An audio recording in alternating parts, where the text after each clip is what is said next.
meeting of the Zoning Board of Appeals to order, please. Thank you all for coming. My name is Christian Klein. I'm the acting chair of the Zoning Board of Appeals. If I could ask my fellow members to introduce themselves. I'm Roger DuPont. Sean O'Rourke. Kevin Mills. Patrick Hanlon. Rick Valorelli, Administrator. Thank you all. So this meeting is being recorded on ACMi. So it will be available on their website for, it's on tonight, and then it will be available from their website. If you have not had an opportunity, if you would please sign in. There's a sign-in book at the back of the room, especially if you're planning on addressing the board. It's important to have your contact information correctly.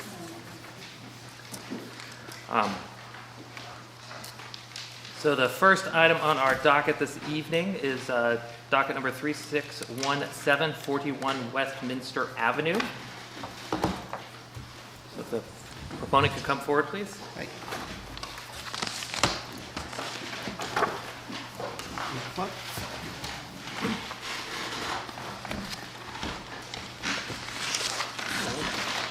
Good evening, John Leone. I'm here with Alan Simeo, one of the proponents, Martha Penzenik, the architect, James Kuhn, the owner of the property, and Patrick,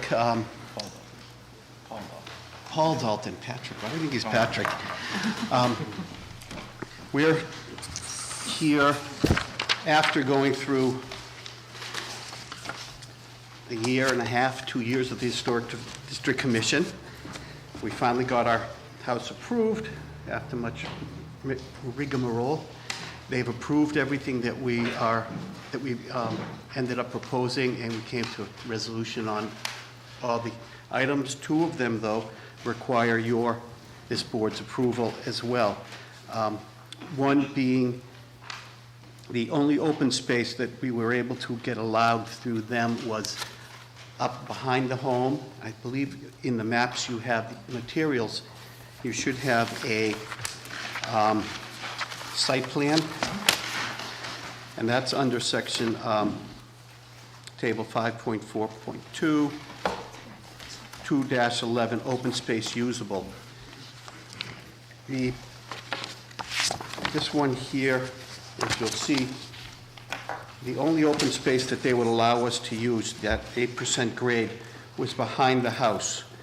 We had originally proposed it for the front of the house, between the home and the street, to the, well, if you look at it, to the left of the walkway and garage. They didn't like that because it would have required a retaining wall. And so we had to accede to their wishes, and we moved it out back. You'll see from some of the photographs, this is and from this site plan, it's an extremely hilly lot. I believe between the front and the back of the property, it's a 140-foot rise. So we would propose to put this in the open space to create that 8% grade area. Would require a lot of rock pounding and blasting. Yeah, so we would have to pound away and blast at that for a while to make it level enough, which would affect the natural topography up there and change the lot lines. And frankly, we thought that with the rest of the property being much less steep and a patio behind the house, no one would ever use it anyways, because they would be going up 2 flights of stairs and then up a rocks pathway to get to it. So based on the topography and the excess cost to have that done, we were going to seek the approval to have that waived, a variance on that regard. Just the other part we're looking for is the parking under 6.1.10, the location of the parking place. We wanted to put a garage about approximately 7.5 feet off of the curb setback.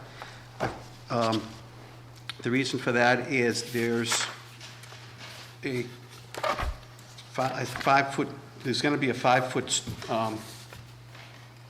stone wall that runs the length of the property that will match the rest of the street. This existing stone wall runs up and down Westminster. We're going to match that as best we can and have the garage set back a little bit. And actually, what's there now is almost a little natural area that's set back where the garage will be, but there are also several examples of such a garage, one to the immediate adjacent right and one to the immediate adjacent left of exactly the same, and then there are several others up and down the street. So that's what we're seeking to do. We've also, as just so you can kind of see, we've got the maps of the lot, how the house is going to sit in the lot, and some site plan, streetscapes, showing the wall that's going to be and how the garage will fit right into the streetscape, and offset drawings. These are all things that we had to produce for the historic district. That's kind of what we're looking for. Is there any questions? Do you have any? Well, I would like to add that the Historic District Commission requested that the garage be located where it is. That was one of the conditions of their approval. They also requested to eliminate that open space, just to keep that natural topography. We asked them to give us a letter to that effect, but they declined to do that. Are you talking about to the side as opposed to the rear when you talk about, No, they, you just made a reference to Yeah. the open space? The open space. It's In the so- rear. To the rear. We originally proposed that it'd be on the front Yes. left, but that would have required additional retaining walls, which they didn't want in the historic, that neighborhood. They didn't want to see those retaining walls, so they requested we put it in the back. Yeah. But they said if you had to put it, but if you didn't, we'd prefer you not. But If you didn't have to put it if we in the didn't have back? to put it there, yeah. Because it is visible from the path above from the park. Yeah, this borders So- up to the Mount Gilboa natural area. So they asked if we were able to eliminate doing that, that'd be nice. That's not our call. And I'm just curious, if it had been allowed to the side, what work would have needed to be done aside from a retaining wall? Well, the area where we're proposing it to be on the front side is where the water retention tanks are going to be. I see. And we're going to level it off, and they were going to have stone walls to make end the slope, and so it's nice and level. Where the retention tanks are going to still be there, but they're going to have to return it to the pre-existing natural grade. Do you know what the dimensions are on the open space that's labeled on the plan?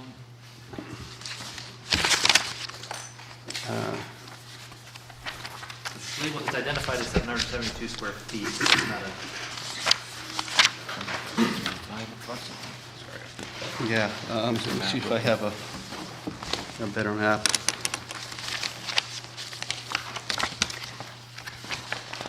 Well, it is, approximately 3125. yeah, it's 1,029 feet. So approximately, okay, 1,029, yeah. So does it meet the criteria for usable open space, or is it? It does, it says Still. 75% can be less than 8%. Okay, it's So over 8% it's like, essentially. yeah, so some of it is sloped, some of it has stairs, and then the rest of it's flat. Oh, so it would be the total of those two together. No, they, Okay, So in, that's why we brought Martha. so in fact, you don't have the 25 by 25 at less than 8%. No, he just, the least dimension Unless we has to be 25 yeah. feet, Understood. which it is. There's the requirement that 75% is Less. less than 8%. That means that 25% can be whatever. Yeah. So that's what we've done. But as presently constituted, does it meet the requirements of the open Yes, space? it does. As is drawn and presented in these documents, yes. And then, again, the issue for, Sorry. go ahead. Town meeting passed a amendment to that. For new house construction, no house dimension can be 20 feet. Yep. They reduced it from 25 to 20 feet for new house construction only. Yeah.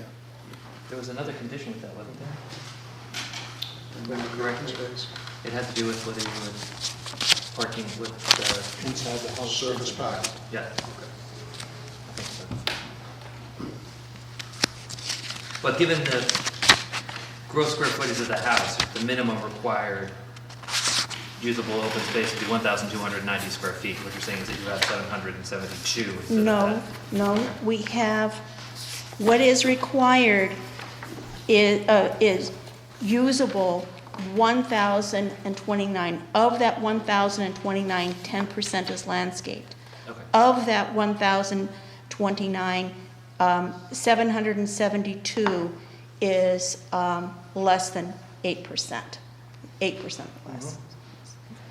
So, and our request, it has to do with the hardship that creating it would cause the community in terms of increased noise and dust and so on to the neighbors, and then to the greater community of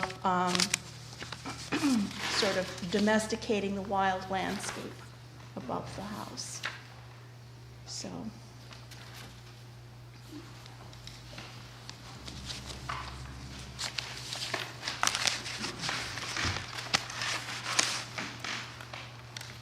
We do have the terrace in the back that is completely flat, and then the roof of the garage is flat, and so, and we're having a fence up there, so if somebody wanted to put out chairs and so on. It's not contiguous though, which is of course what is required.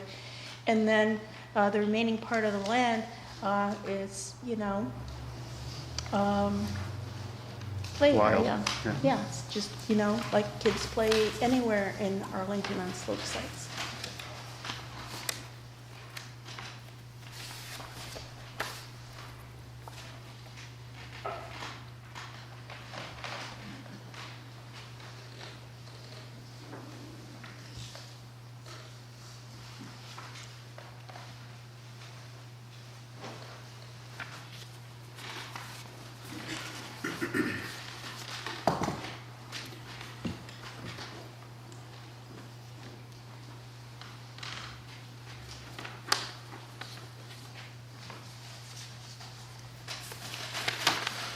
So just to clarify, so you're saying that you do meet the requirements for As usable it open gets- space and landscape building space?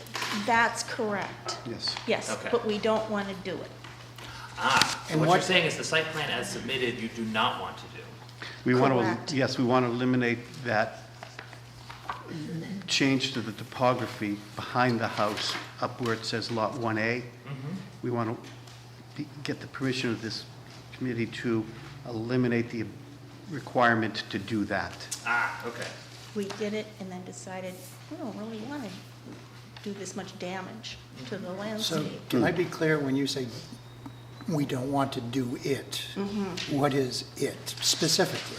The open space requirement. Yeah, but what Requirement- is entailed in terms of the work that would need to be done to do that? Right now, there's a huge amount of ledge up there with this short amount of dirt above it. So there's a lot of, this is the upper topography of the land. You can see this steepness of the property.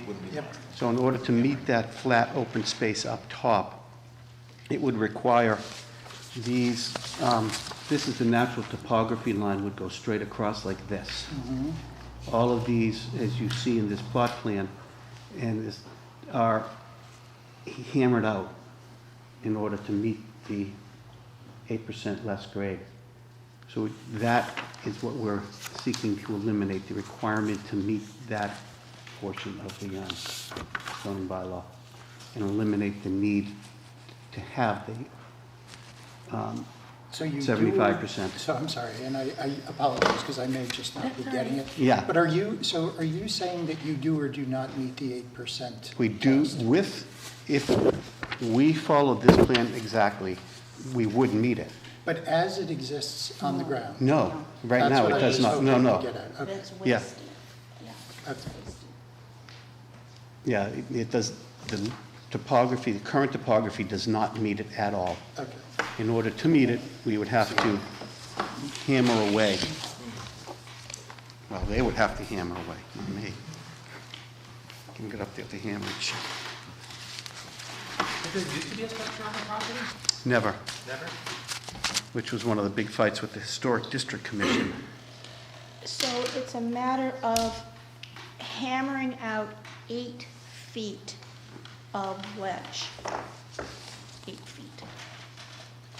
You're saying this area here, Yes, you don't want to hammer that, you just want to leave. We wanna leave it natural. topography. Exactly, yep. yeah.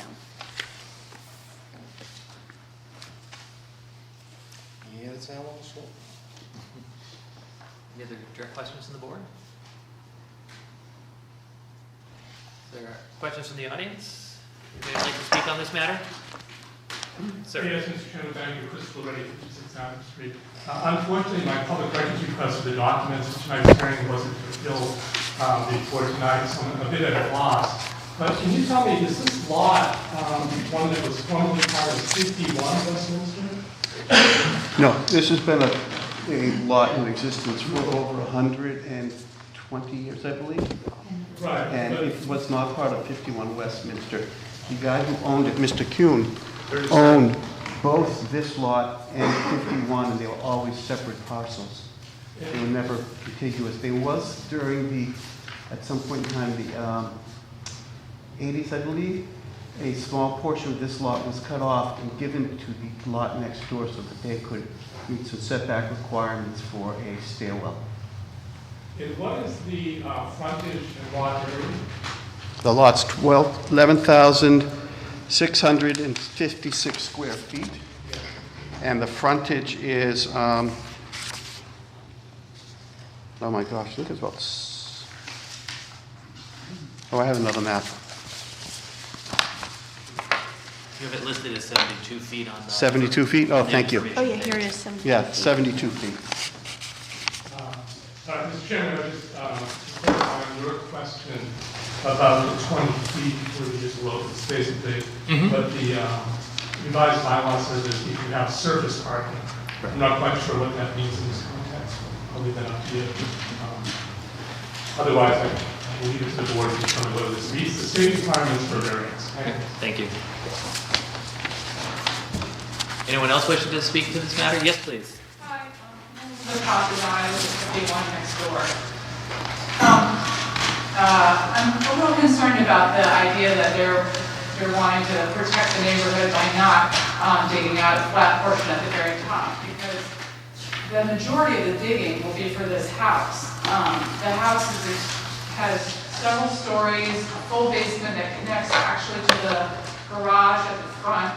So there's a huge, so you could basically take the street line from the bottom of the garage, it goes straight back, and that's going to be the bottom of their excavation, and then up. So the majority of the excavation and all of this noise and handling and damage is happening to the house. It's not because of this little flat area at the top. And your bylaw is specifically created for a sloped site. You basically created this law to say, hey, if you have a sloped site, you have to make it livable. You have to have some kind of flat area. We live next door. Our side yard is sloped. And if my child drops the ball, it rolls right down towards the street.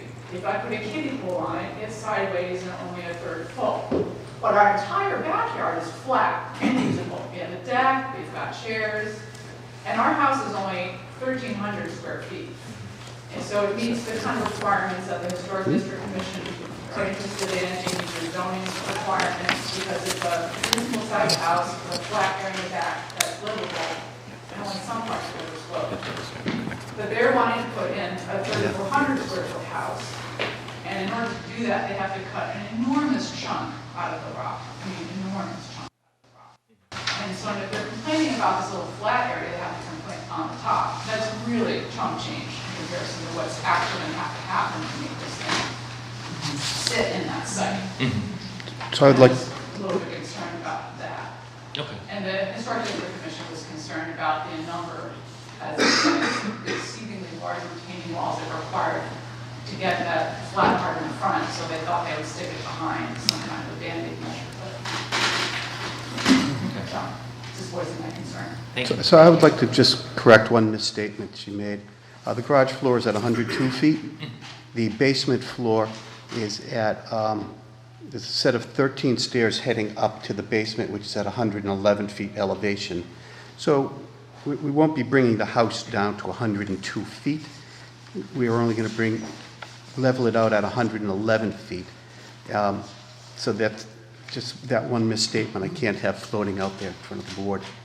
Well, just check the site section, that's all. Yeah. Check the site section, so they've got a basement and they've got a garage, and the garage You- actually you- connects to the basement of the house. Where all the other houses on that street, we don't have access to our basement, they're like two separate things. The house sits on the site and the garage sits on the street, whereas they're creating this contiguous thing that will require a lot more excavation.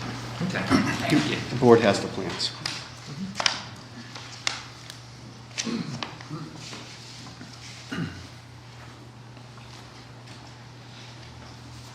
Do you have an approximate volume of excavation that's required for the house?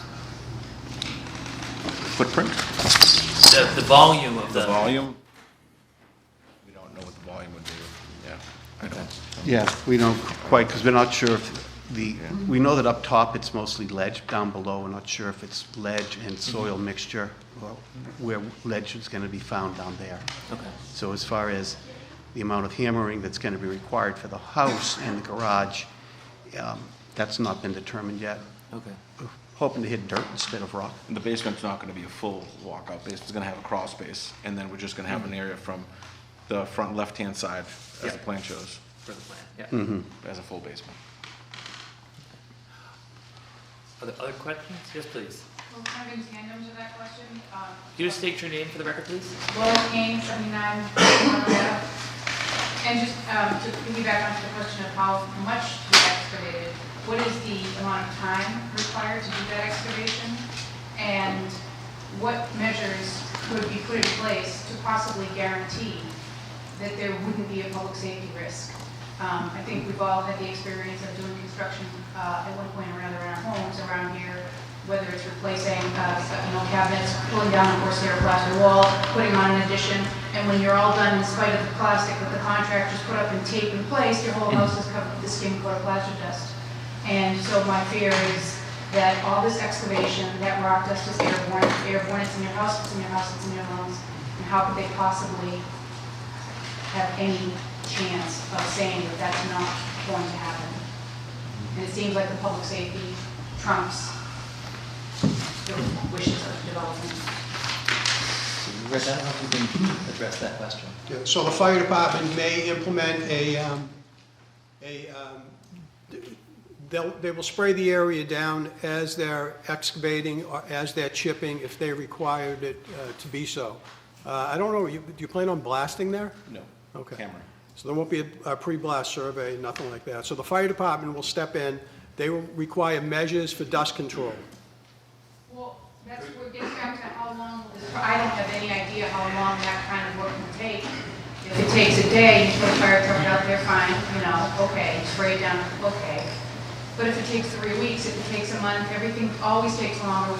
Then what are you gonna do? Have a fire truck parked on the street for a month and hose the thing down 24/7? I just don't get how that sounds like good on principle, but then the reality feels like it could look a lot different. I think that's an unknown. It's an unknown. Yeah. There's no way to tell. It's an It's unknown. possible to know how long it would take to excavate. I mean, there has to be geological studies that show, all right, we've got this, they don't know the answer to how much cubic feet of excavation it is. Well, find that out, and then find out from an engineer or a geological, whatever, someone who knows, how long would it take to get that out, not through blasting, but the technique they're gonna be using. And then I feel like you could get to a reasonable approximation. I can't speak for this project, but every project is different. I've seen projects go in a couple of days. I've seen projects chip on for weeks. I don't know if that's possible even to predict. I'm sorry.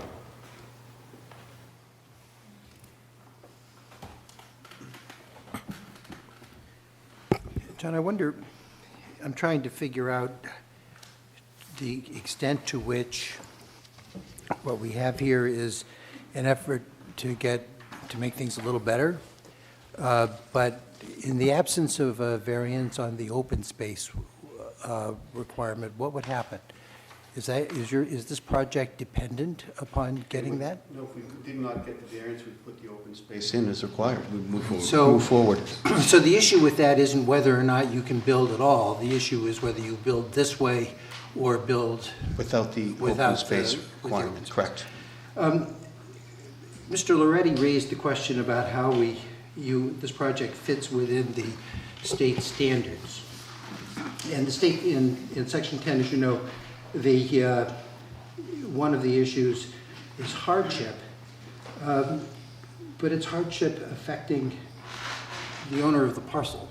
And you've claimed that there is a hardship that pertains to the neighborhood, and the neighborhood may or may not agree with that, but I don't actually see where the hardship is that relates to the owner of the parcel. The hardship for the owner of the parcel would be, one, the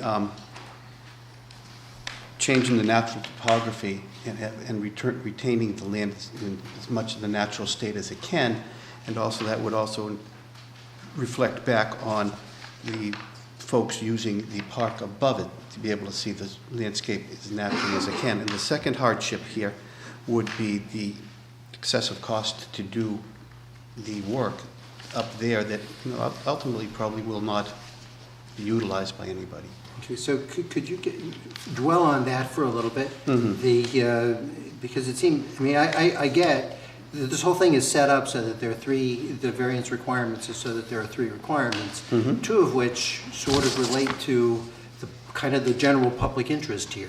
But one of them, the hardship requirement, really relates to why it is that it's unfair to the applicant, not why it is that it would be better in the public interest to do it a different way, why it is it'd be unfair to the applicant. Where's that hardship? And we don't have much in the record that really talks about that, and I wondered if you could explain that a little more. If one looks at it, the only other potential hardship would be if that is up there and the natural topography is upset such that that creates a water draw where all the water would go into that open space. Because of the way the ledges have been cut, that would necessarily, perhaps, I'm speculating here, cause flooding into the back patio of the home and into the home itself, and that would cause a hardship in that regard. So we're upsetting the natural flow more than necessary. And is there anything else, With the, what you've said so far? yeah, so pretty those much other gets 2 issues as well. Yeah, okay, thank you. I believe I saw, is there somebody else who had a question in the back? Yes, please. Yes, gentlemen to your left. If you could just state your name for the record, please. My name is Michael Bush. I live at 69 Crescent Hill. Thank you. And I also happen to be on the Historic District Commission. The gentleman to your left stated that the fire department would come and hose down the dust. That has not been the experience historically at, for instance, Irving Street. And I would ask whether, are there specific protocols in place? And if so, could you please cite them? If this were to be approved, the board can put a condition to the builder that they have to control the dust. That can be implemented as part of the approval. If it doesn't get approved, we don't have to worry about that. That has not been our experience historically. So I believe, if I'm correct, that after Irving Street was when the Good Neighbor. Good neighbor agreement, that's And correct. does the Good Neighbor Agreement, does that specifically address issues with chipping and the like? It does. It addresses the hours, the actual control. I have to look at the agreement to be sure. But again, that can be a condition of the approval. Dust control. And how do you propose to enforce that approval? That's not up to me to enforce, it's up to the contractor. Well, but absent an enforcement mechanism, the condition is meaningless. And that is the historic problem, that you present a condition and then 3 months later it goes to court and the hole's already dug. So give us an enforceable Or someone condition. doesn't that long. It's unfair to make an assumption that a condition of an approval wouldn't be met. I don't know how I can answer that. Historic precedent gives us pretty good reason to make that assumption. Not with these concepts. So if it's, Not with us. no, so if it's a condition of the granting, and the board maintains jurisdiction over the project, so if the criteria that are established for the, for the approval are not met, then it comes, they're not following the agreement, and they're not following the decision of this board, and it comes back to this board for reconsideration. But this board meets, what, every other week? Every third week? Month? But certainly if they're operating outside the bounds of their building permit, then they can receive an immediate stop work order. That's correct. That's correct. I believe the other project you were mentioning was done by right and had no input from an overvening board. It was just straight between the owner of the property and the contractor and the building department. And it was before certain other safeguards were enacted specifically because of that condition.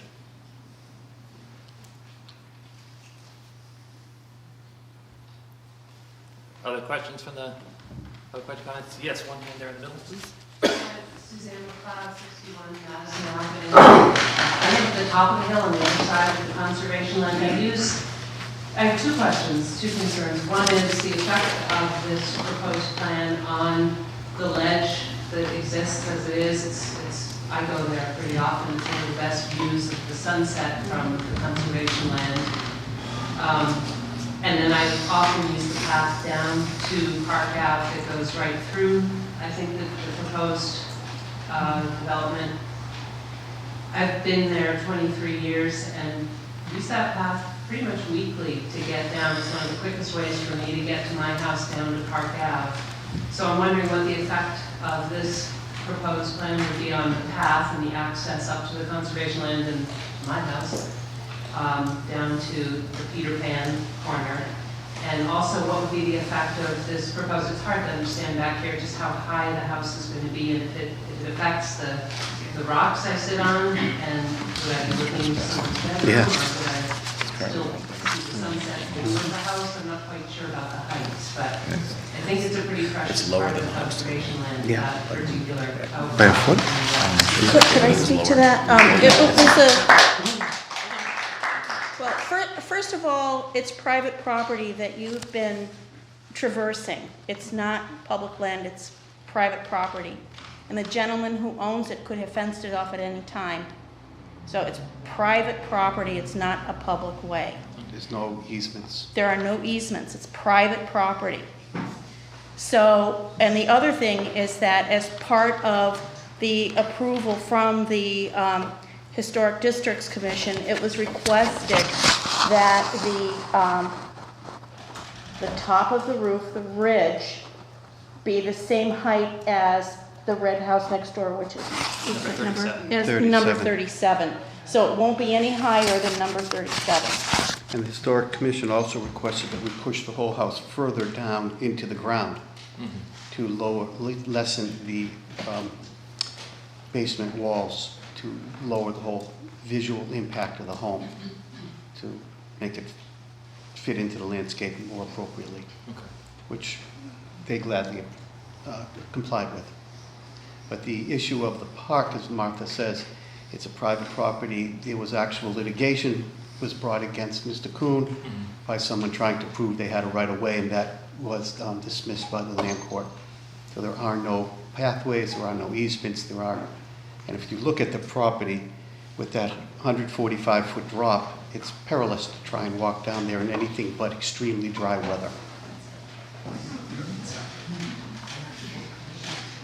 One question, please. Hi, my name is Diane Stansberry. I live at 118 Westminster Avenue. And I guess one of my questions is, I'm assuming that this lot is sort of a buildable lot. It seems as though we're trying to build a house on it. But it seems as though the size of the house is a lot bigger than most houses that are on the street. And I'm just wondering that if there would be is there any consideration to the size of the house, and if we're going through all this extreme measure to build this 3,400 square foot, very tall, I'm assuming, house on a very small lot, if there'd be any consideration maybe to just downsizing the house and making it sort of fit in, like what the historic district is saying, fit in better with the neighborhood. And then maybe you wouldn't have all these issues with the rock ledge and the setbacks and the retaining walls. And I just don't understand why there's a need to have a 3,500 or 3,400 square foot home in our neighborhood. All of those issues that she spoke of were addressed at the Historic District Commission. The home is not massively sized. It's 2,800. It's 2,800 feet. It actually was brought down from its original proposal. It's not in the small end of the neighborhood, but it's not the biggest house or one of the bigger 4 or 5 houses in the neighborhood. It's appropriately sized. Smaller than the one on the right. It's not, and it does not stand higher than any others. And all those other issues she brought up were argued ad infinitum for the Historic District Commission. Excuse me. Yeah. If the open space was created as per this, Correct. would that be a retaining wall in here? No, I'm not sure no, that would just be the ledge. So it just come down? Yeah, well, they would. Cut in ledge. Yeah, try and step it back a little so it's not a sheer cliff. And then on the bottom, it would basically be ledge. Ledge. Right now, there's dirt there, Yes. which is probably absorbing some water. Yeah, I'd imagine. And I'm there's thinking if you vegetation. do this, you're gonna have a water situation heading for 37. Right, we would be We taking. do I'm looking at have- the grade. Yeah, we're taking away the vegetation, the trees, and leaving open, exposed ledge.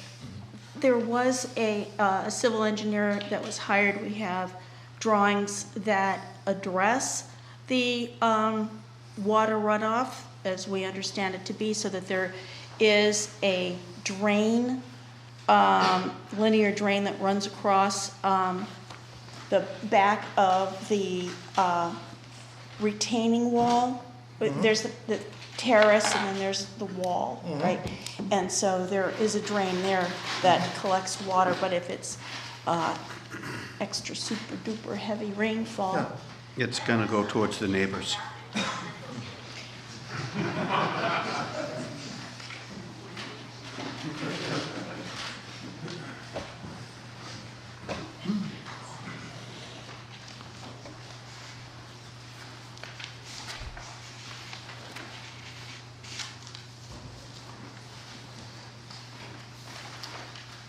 So we have, sorry, yes?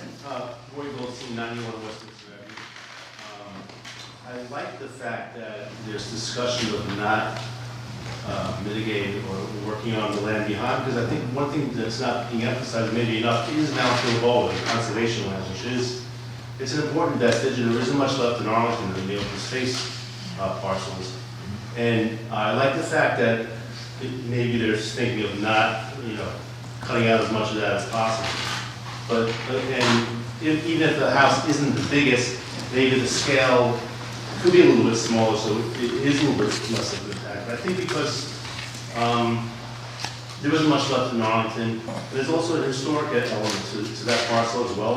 That's the foot of the rocks. That's the what we historically in Arlington have been looking to as a focal point of the battle in the Revolutionary time. The whole area has a significance. So to take away the character of it, as we've been doing, sort of chipping away bit by bit, I think it's important, because once it's gone, it's gone. And I like the sensitivity to not wanting to disrupt that, but I think that has to be done a little bit more delicately, where maybe the house, even though it's not the biggest, maybe it could be a little smaller. So it does fit in a little bit better. Maybe requirements can be adjusted. I think it has to be more symbiotic with the neighborhood. I mean, you have the Norse house across the street, which is one of the older houses in that neighborhood, and it sort of ties in that whole area. And I hate to see it stick out as something that's disruptive. There isn't much left, basically, in that neighborhood as we chip away.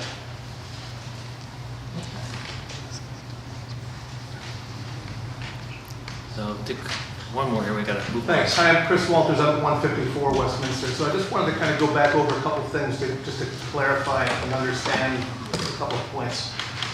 One is, we talked about the, step back from there. One of the questions was, what is the volume of material that would come out? And as the answer, as I've heard, was that it's unknown because evidently there's no boring log or anything like that. There hasn't been any geotechnical work evidently done up there yet to definitively decide what's ledge, what's soil, etc. But that's not the answer. The answer is there is so many cubic yards of material that is going to come out of the property in order to make this work, whether it's ledge or soil or whatever. That can be known. That can be easily quantified. Then going back to the other piece, it's stated for sure, we know there's not going to be any blasting. I'm not sure how you would know that without having a geotechnical report and having boring logs to know exactly what you're dealing with. And if we say that there's not going to be blasting, then there could be, back sort of your point, a long period of hammer drilling in order to make this work. Hammer drilling a lot of material out of the hillside. So there's that. The other point we were talking about earlier was that, okay, so we're going to try to keep the dust and everything down. So we would potentially spray all of that, however that works out, with water. Now we've also got erosion control issues because the contractor's going to have to control all that water runoff and make sure that that does not make it into the storm drainage system, I assume. And whoever manages that, whether it's the contractor or I would hope there would be somebody from the town of Arlington who would also monitor that to make sure that not only is the dust control, but the water erosion control as part of the construction is being done properly. So it seems like there's a lot of complications here with still a lot of question marks on it that we don't know. Okay, thank you. So we have sort of two, I'm sorry. Adjacent neighbor, you can listen to the neighbor is... Yes, please. Yeah, my name is John Burkhardt. I live at 51 Westminster Ave next door to this proposed development. I had sent a letter to you yesterday. I wanted to know if you received that letter and read it yet. I usually forward it on to you. Yes. Yeah. Have you had a chance to read through it? Yes. Yes. So some of the points that were in there, we were at almost every single historic commission hearing. And a few points that I made that I wanted to be entered now in the minutes of this meeting or recorded. First point is that there was a special warrant that was up in the town on October 19th, 2016 that would have added additional rules for this kind of rock ledge removal, and that warrant was defeated. These people voted against that. One of the people voting against that warrant was John Maloney as town meeting manager. 8 days later, on October 27th, is when this project was initially proposed in front of the Historic District Commission. Throughout that process, a lot of the numbers were, I don't know, I can't say that they were intentionally misleading, if it was meant as deception or just incompetence, but for example, the square footage of the house was, it was stated that the house next door was 4,000 square feet, when in fact it's listed as 2,400 square feet. My house next door is 1,300 square feet. It was determined that they had included things like people's decks and basements in order to inflate the median square footage of the house in the neighborhood, and they were sent back until the return with more realistic numbers. So again, my house is 1,380 square feet, and this house is much, much larger than that, like over twice the size of that right next door. As was pointed out, my house is sited on this land, meets the bylaws and the Historic Commission because it was built in 1920. So it's an exemplar of a house that meets the Historic Commission aesthetics. Another point is that it wasn't until 7 months into the process that we learned that we were going to need to build these retaining walls. The bylaws and zoning bylaws had to have been known prior to that. It wasn't until 7 months in that we were told. In the final hearing, the developer presented drawings that weren't consistent with the engineering plans. There were drawings that were done by the architect, they didn't match the engineering plans. And that was pointed out by an architect, and then the vote was denied. So I would just, on that point, ask you to review these drawings very carefully for accuracy. Because there's a history here of not representing things accurately.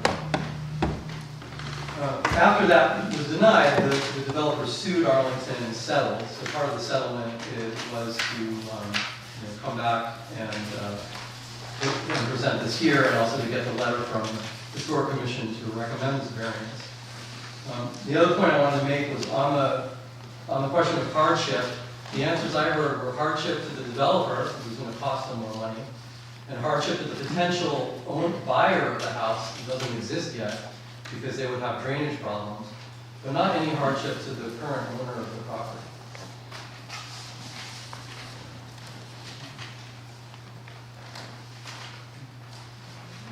Great, thank you.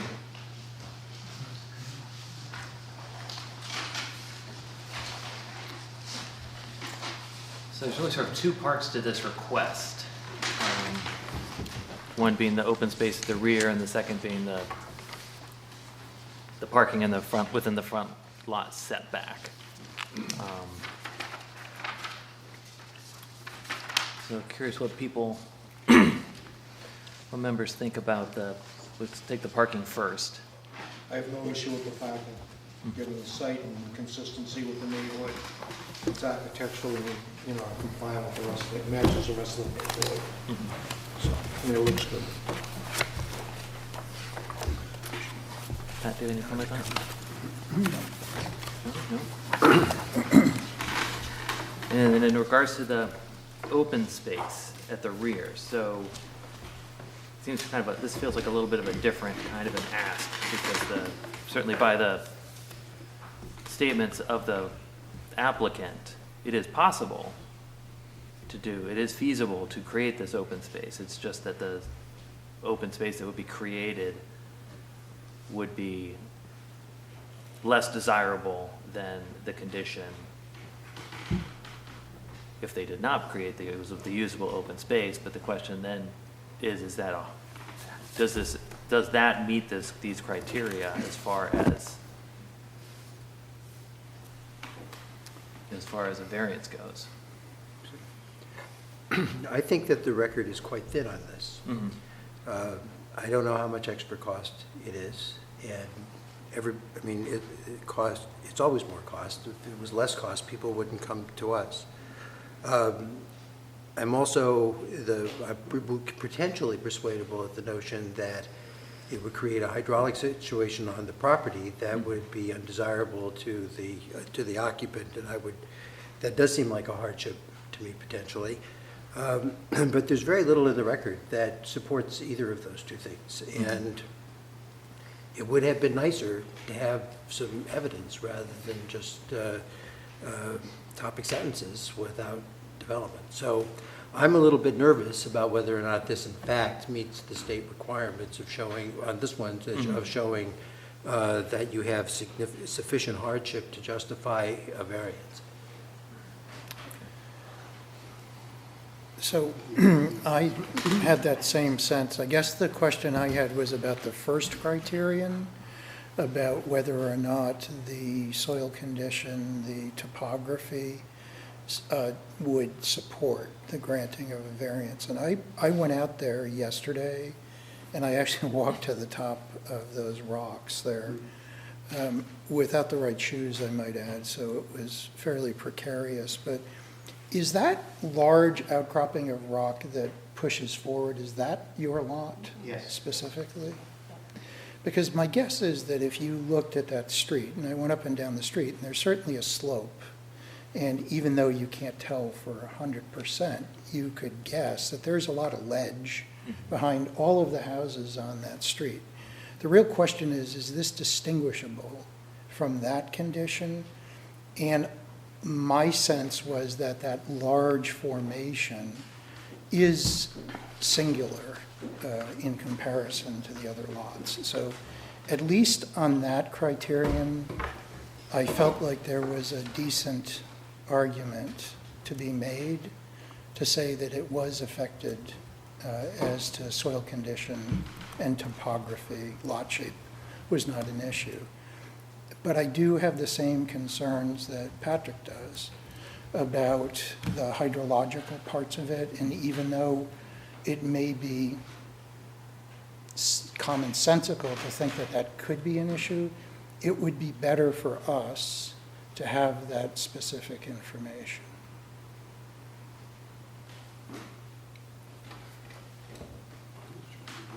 So as far as the first criteria about the soil topography and shape that's unique to the property and not in relation to the rest of the property, the properties in the adjacent area, we essentially have to decide whether that criteria is met for either of these variants. Various pieces, between the two pieces of the variance, because it has to be, if we agree for one, we have to agree for the other. But the hardship question can be different depending on the two. Correct. So if we find that there's something about the property that meets the first question, then the second question about the hardship, then we can discuss that as it relates to the other two questions. So my sense was that the topography and soil condition would cover both of those, which gets us back to the issue of the hardship. Right.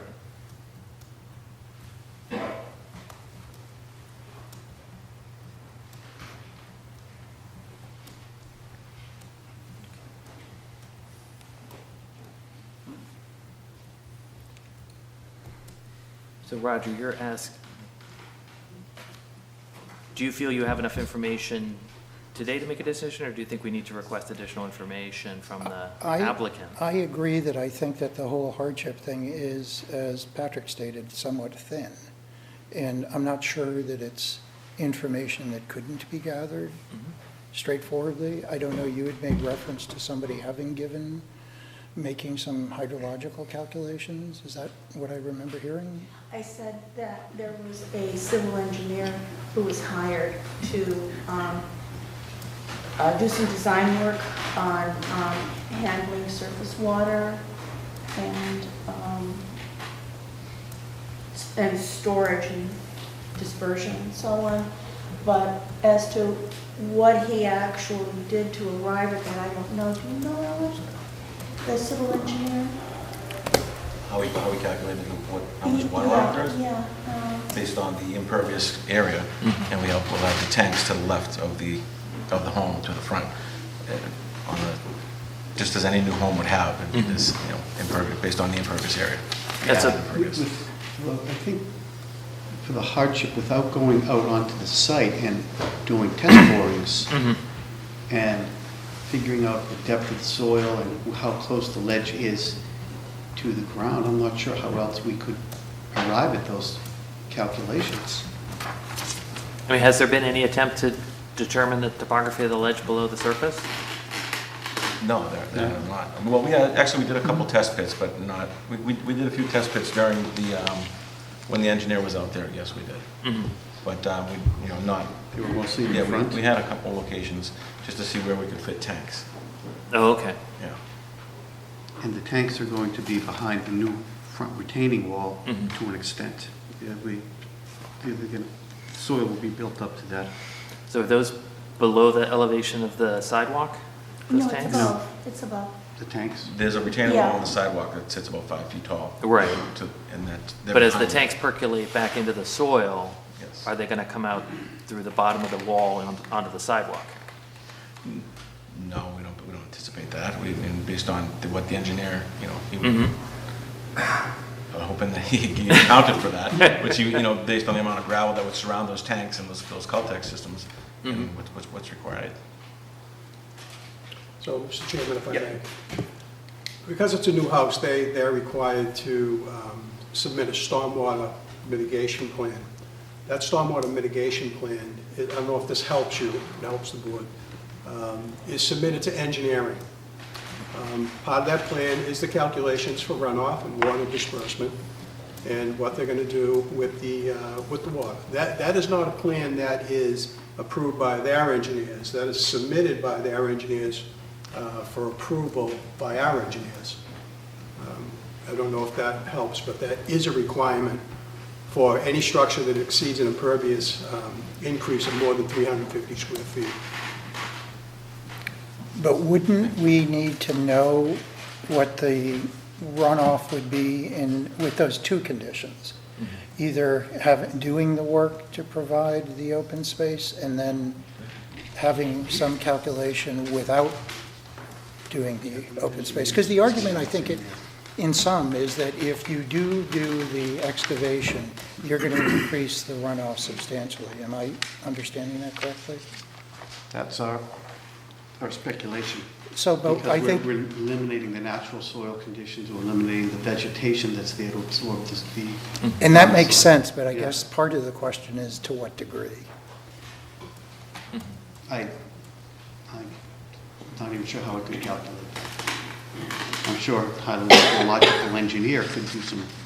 Well, that's what I think, too. Yeah, so Yeah, as I said, we do have a linear drain that is at the top of the wall to catch runoff coming down. I have them here I somewhere. think it's to your benefit. I can't speak for anyone else or even myself as to what the vote would look like.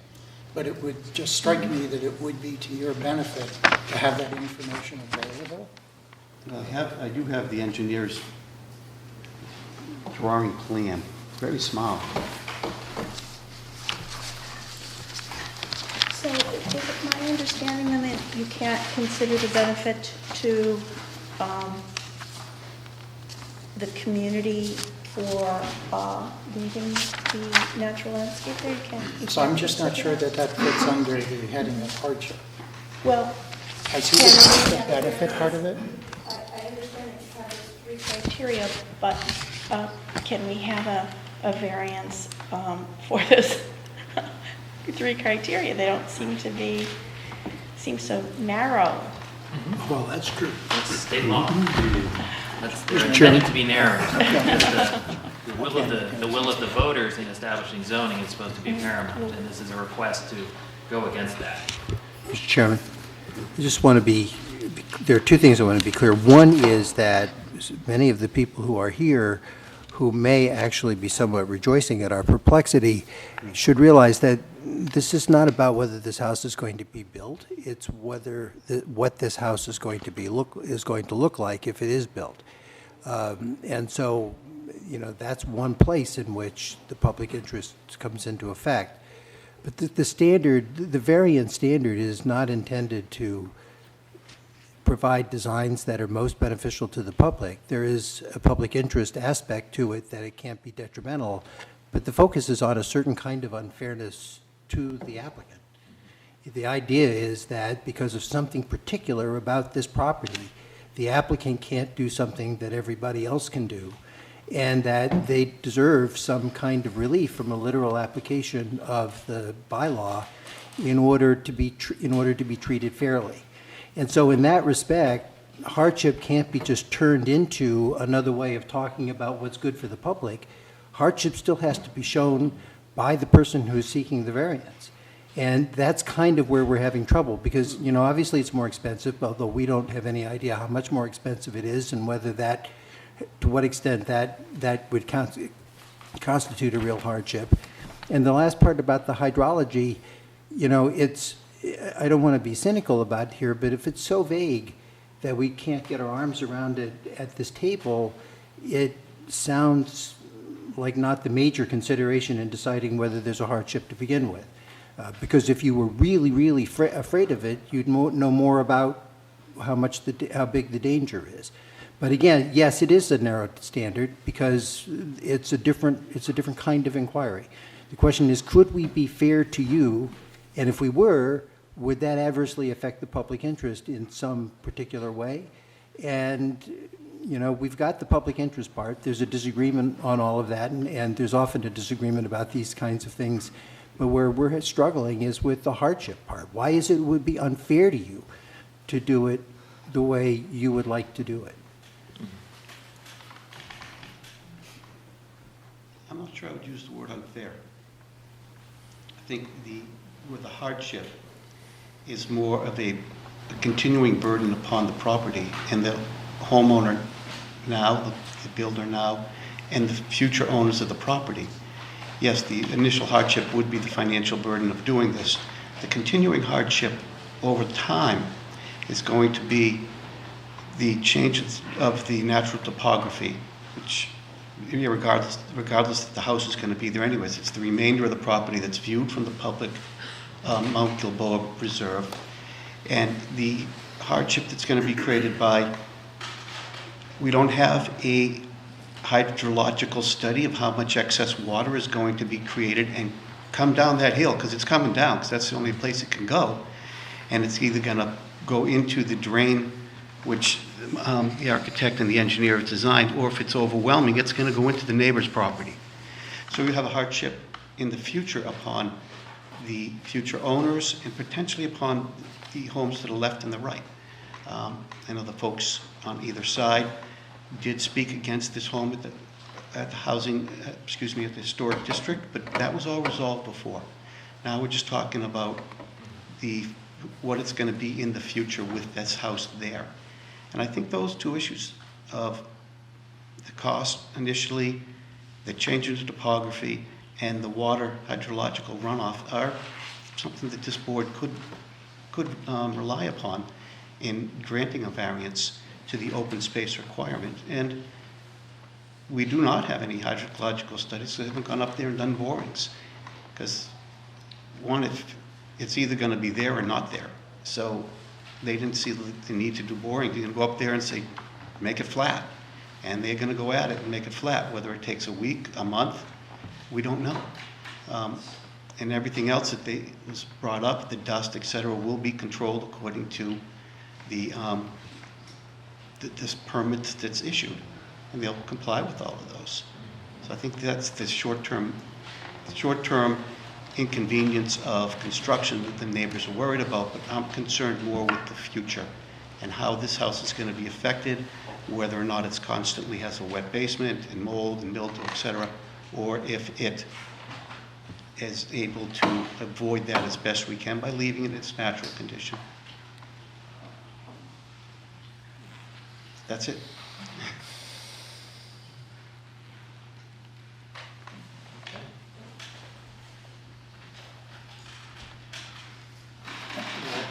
So as far as the first criteria for variance, so circumstances relating to soil condition, shape, topography, which especially affects the land or structure in question, but which do not affect generally the zoning district in which the land or structure is located, that would substantiate the granting of a variance.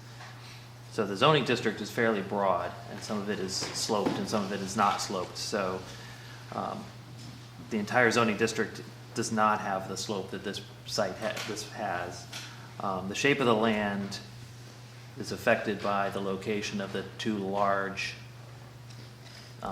rock outcroppings, the one on the left-hand side and the one at the rear. The soil conditions, we're a little less certain on exactly what's going on with the soil conditions, but it's an or, not an and. So I think we can establish that the first criteria has been met.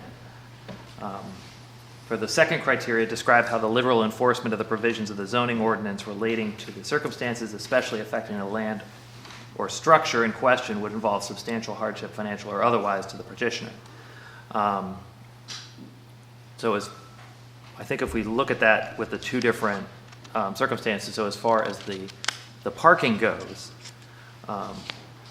certainly if they have to move the parking 20 feet back from the street edge, it is going to be substantially more difficult for that to be created. Agreed. For the area at the top of the site to create the 8% grade, how does the board feel about that one? Why isn't the blasting in that area a hardship? Well, that's the question. So they're already undertaking a large quantity of earth moving and chipping and blasting, not blasting, but chipping and whatnot to get the foundation in and to get the parking in. So is the additional portion to create a flat area at the top of the site, is that a quote, substantial hardship, financial or otherwise, excuse me, to the petitioner? I think along the lines we've been discussing, I don't think there's enough information to come to a conclusion, at least for me. Yeah, I certainly don't feel it's definitive one way or the other on that one. What would make it definitive for the petitioner's sake? So I think if they could, I mean, right now, the hydrology is speculative. The amount of chipping required is speculative.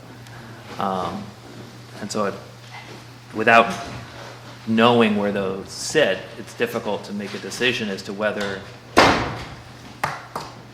there really is a substantial hardship or what the hardship actually is in creating that. So what the points we'll be looking at, we'd be looking at cost, estimated time, and method. Right. You know, because the hardship would not be on them financially, but also on the neighborhood. And also looking at that relative to And also the hydrology that will then follow once it's done. Is there going to be an impact on the neighbor, deleterious to the neighbor? It'll be more difficult to control. Right. So I think those parameters, would that help? Yeah, it's not just on the neighbor, it's also on the homeowner, but The yeah, homeowner. everybody. It could make their drainage worse. Right. Mr. Chairman, I do think, that I agree with Mr. Leone that I would be perfectly happy to take into account the effect on homeowners, because the effect on the homeowner also relates to the value of the property. If it's a significantly worse property because of adverse conditions on the site, then that is potentially a hardship on anybody who happens to own it, and not just the people who live in it later on. And I agree with that, but unfortunately at this point we're sort of speculating as to whether these hardships actually exist, is the unfortunate part. So criteria number 3 is describe how the desirable relief may be granted without substantial detriment to the public good. And I think the Historic Board has addressed that as far as the parking goes. And then the question for the upper portion, would chipping out this flat area at the top, can that be done without a substantial detriment to the public good? Mr. Chairman, one of the things that I've noticed is in the discussion that we've had about that, there hasn't been much that's focused on what the problem with respect to the public good is of the chipping. There's been a lot of discussion about whether or not keeping this open space is in the public interest, but that is not really the question before us. Right. And I don't have, I mean, I'm sort of at a quandary because I'm not quite sure what the reason is why it wouldn't be. The staff, the report from DC, the planning department is supportive in that regard. And in the absence of some reason, and given all the other stuff that's been taking place with the Historic Commission and so on, I would find it hard to say that that fact by itself is something that would make this not consistent with the public good. No comments on that? Nope. 4, describe how desirable relief may be granted without nullifying or substantially derogating from the intent or purpose of the zoning bylaw of the town of Arlington. So the purpose intent of the zoning bylaws listed at the front of the zoning bylaws, but essentially, again, the parking is keeping the sort of the integrity of that district and keeping, and I think the Historic Board has done a far greater measure on that than we could do in terms of making sure that this is keeping within the confines of Arlington. As far as the open space at the top of the hill, certainly that goes to the desirability to provide open space in the town, whether it's usable or landscaped.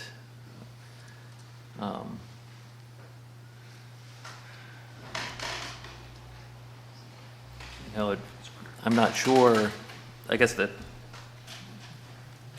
I'm very torn sort of back and forth on this question of the parts at the top of the hill. I can certainly see advantages to both.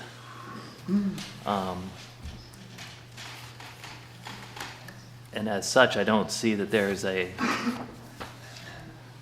strong case from my perspective in terms of granting the variance for the open space. But I like the topography. So it's a difficult quandary. I wish the choice was that to deny a variance for the open space would be that it would stay flat, but it would stay the way it is, but the denial of the variance is to do the excavation in order to meet the bylaw.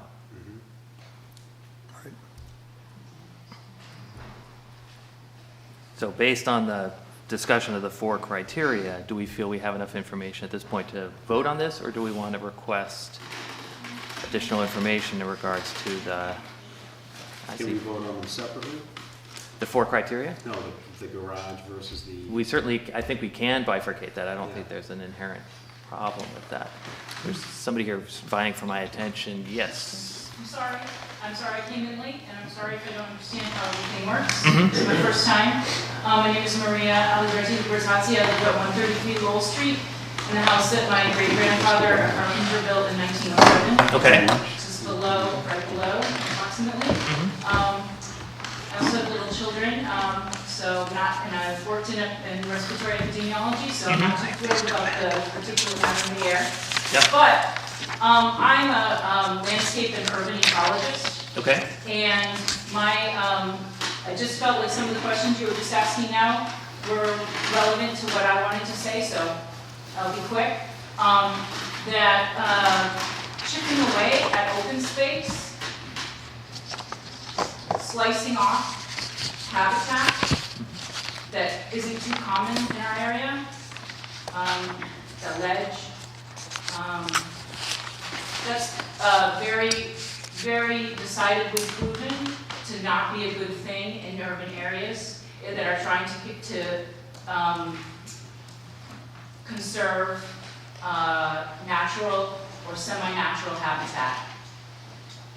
Making things smaller, fragmenting, making fragments smaller, slicing off lots on the outside, making that area smaller is pretty well shown to very diminish the quality of that habitat as a habitat. If we're having a park that's paved over and lawns and everything, that's one thing. But if you're trying to preserve open space and ecosystem, we have a forested, ledgy area on Mount Gilboa.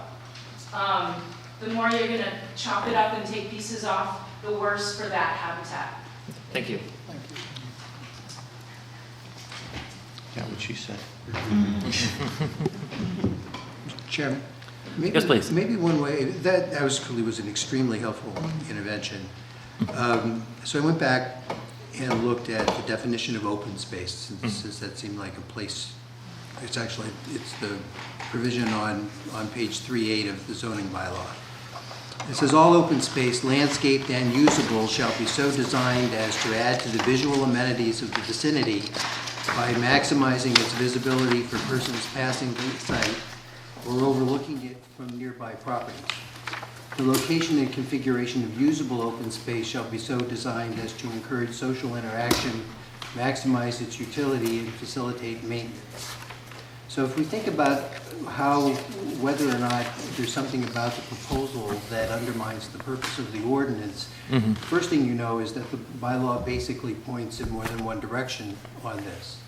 So you might just sort of step out and say, suppose everybody in this audience and everybody at the table wanted this property to be built, and they had a choice. They could either have that open space at the top, and that would presumably not be very useful in terms of, for the various reasons they're said, in terms of our general policies about environmental protection and so on, that the open space requirements are supposed to be part of.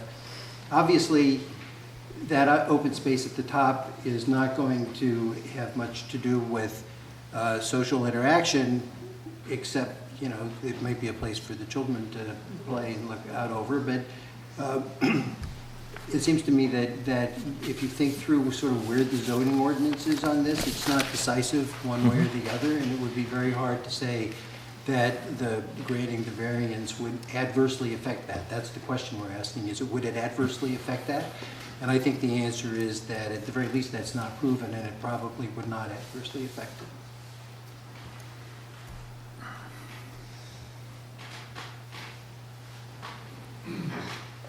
So that would be, So for me, I think that criterion is not one of the hard ones. Mhm. That one, I think, is one where it's very hard to say that doing what the applicant would prefer to do Yep.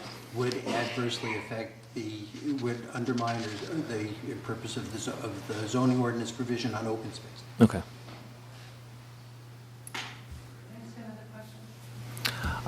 So the public comment part was at the start, so thank you. So for our vote, do we want to vote all four criteria for for the garage and then for the open space, or do we want to go down the four pieces as we go forward? Should the applicant have some I guess sort that's, of yeah. say into that? I think we would like to have a separate vote on each one. Okay. Parking and the open space on top. I don't believe that if we got the parking variance, Mhm. that they would, at that point,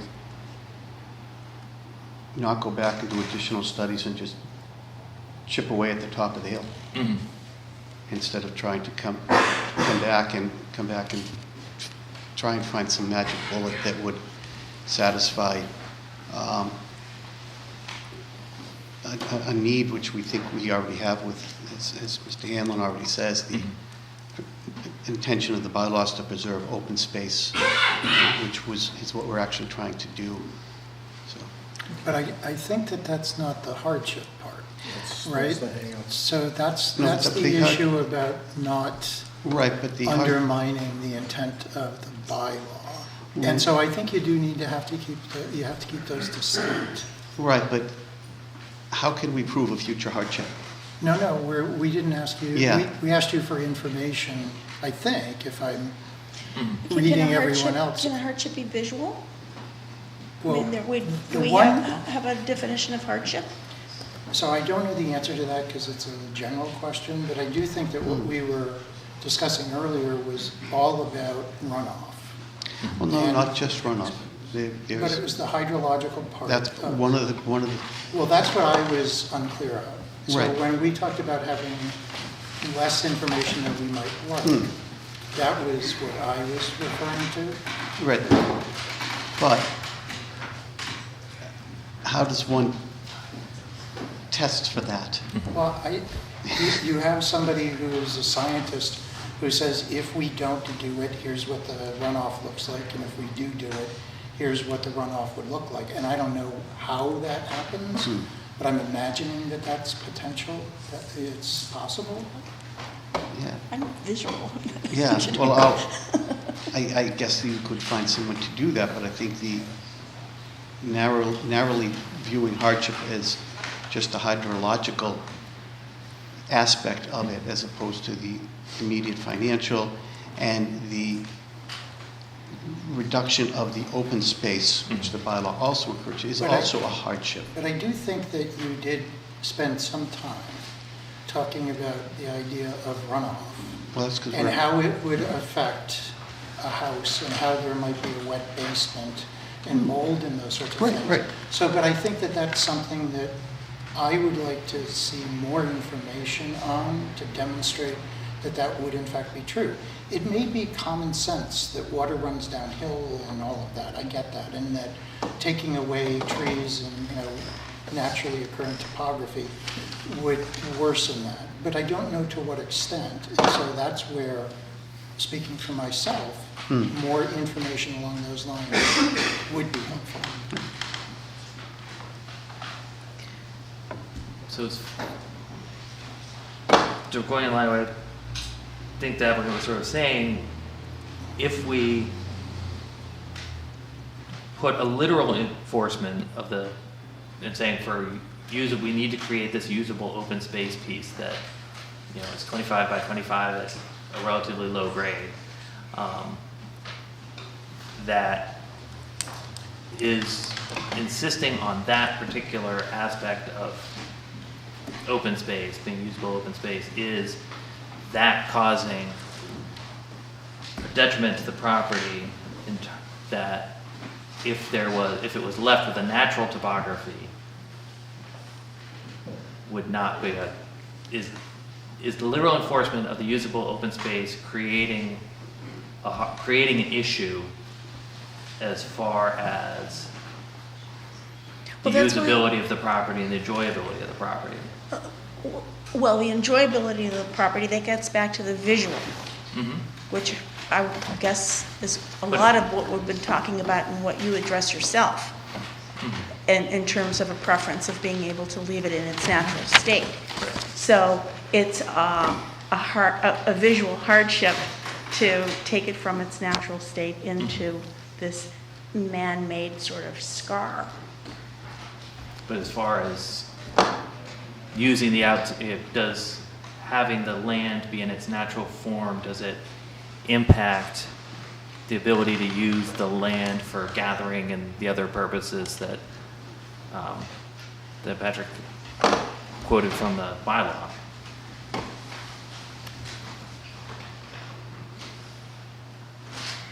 I don't know. I think.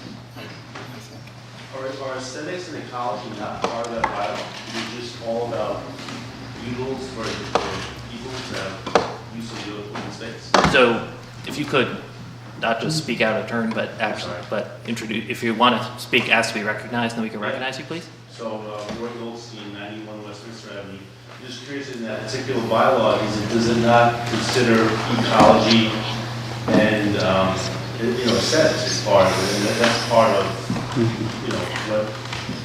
It's in there, but there's a lot of different criteria for what the intent of the zoning bylaw is. Because it's not just about, Oh, absolutely. It's not about being usable, it's about making But consistent. right, but the purpose of this hearing is to determine whether the definition of whether usable open space needs to be provided on this property due to the criteria, with regard to the criteria that the state establishes. So that's what we're here to do. We're not, if this was a conservation matter, that would be an entirely different question. But this is not conservation land, it's private property, it's not within the criteria of the Conservation Commission. So we have, the criteria that we need to look at is a different set of criteria. We can certainly take that into account, but that's not the central establishing point of what we're trying to establish here. It's very easy to draw boundaries and borders, but in fact, it's connected. And even if you want to draw the border and say, okay, this is where it stops, and this is the conservation land and here's the private land, you have an effect. Each has an effect on the other. So it's always prudent in the end to have for the long-term view and approach to do it properly for both parties. So that, ironically, we need to keep moving here, and I don't want to argue this point, but. You've reopened public conversation. You've reopened now by accepting this man's comment. Well, I'd like to say two things, okay? Just two things. This was a. Can I ask you to identify yourself first, please? I live at 151 Lowell Street, and we're right behind the Norris House. So it's just downhill from this huge rock face. So I want to just say that this has been a piece of property that's been a private piece of property for 120 years. It's never had a house built on. So you have to ask the question, why in 120 years has no one built a house on it? And the reason is because it's not meant for a house to be built on. And I think that in 120 years of Arlington history, that is what house builders have thought about this particular piece of property. And the second comment I want to say is that once you start chipping at that enormous piece of rock, you're going to start creating fault lines, and you're going to start creating erosion fault lines. And as soon as you start creating erosion fault lines, even if you can't detect it, over time, there's going to be a lot of erosion downhill towards my house at 151 Lowell. And if you look at the backyard of the Norse house, you can already see some evidence of land erosion from the street above towards my backyard. And that's only going to increase if that huge rock face is chipped at. Okay, thank you. All right. So to take the matter forward, in regards to the request, the part of the request that discusses the parking area at the front of the site. I have no issues. I'm good with that. Okay. Do we want to have a separate vote for that? Yes, I think Okay. council has to do that. Okay. So do you mind making a motion on that regard? This is just the parking, right? Just for the parking section.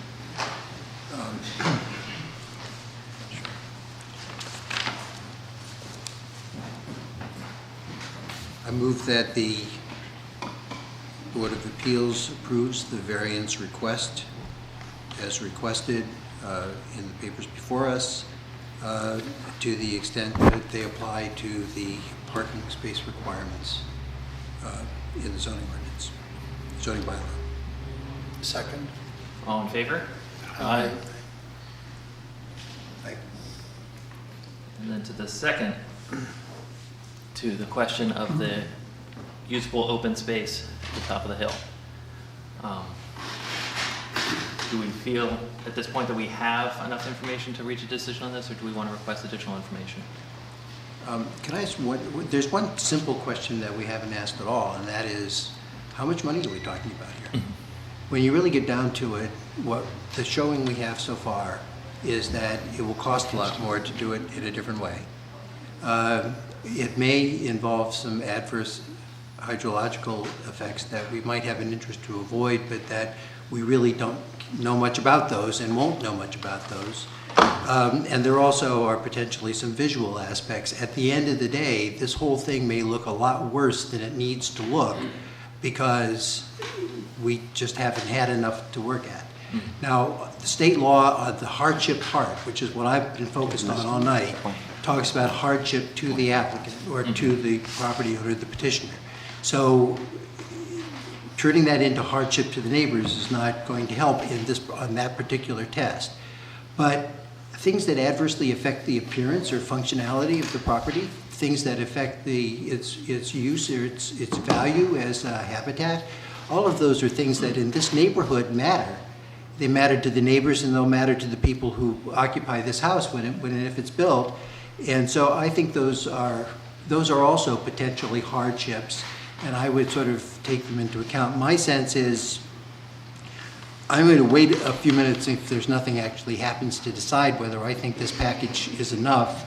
But I do have this abiding conviction that we won't be doing a good service to the property, which is sort of embodying the hardship going forward by denying this, and I'm really kind of concerned about it. Yeah. So if we had a sense of the only thing that you can get that is really completely tangible is how much money is involved, whether it's a little or a lot, and the others are things that we're just going to have to make up our mind based upon principles and the idea of aesthetics and good guesses about whether water runs uphill or down and how much water there'll be. I don't know that if we had a continuance on this, that we would be able to get much more information than we have.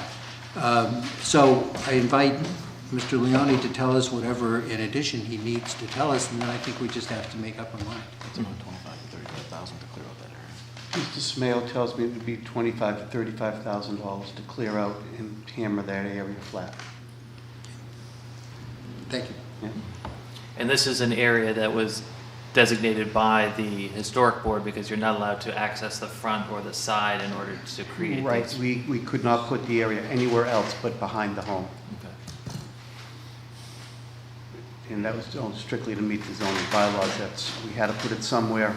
Yeah. That's the only place we're allowed to put it.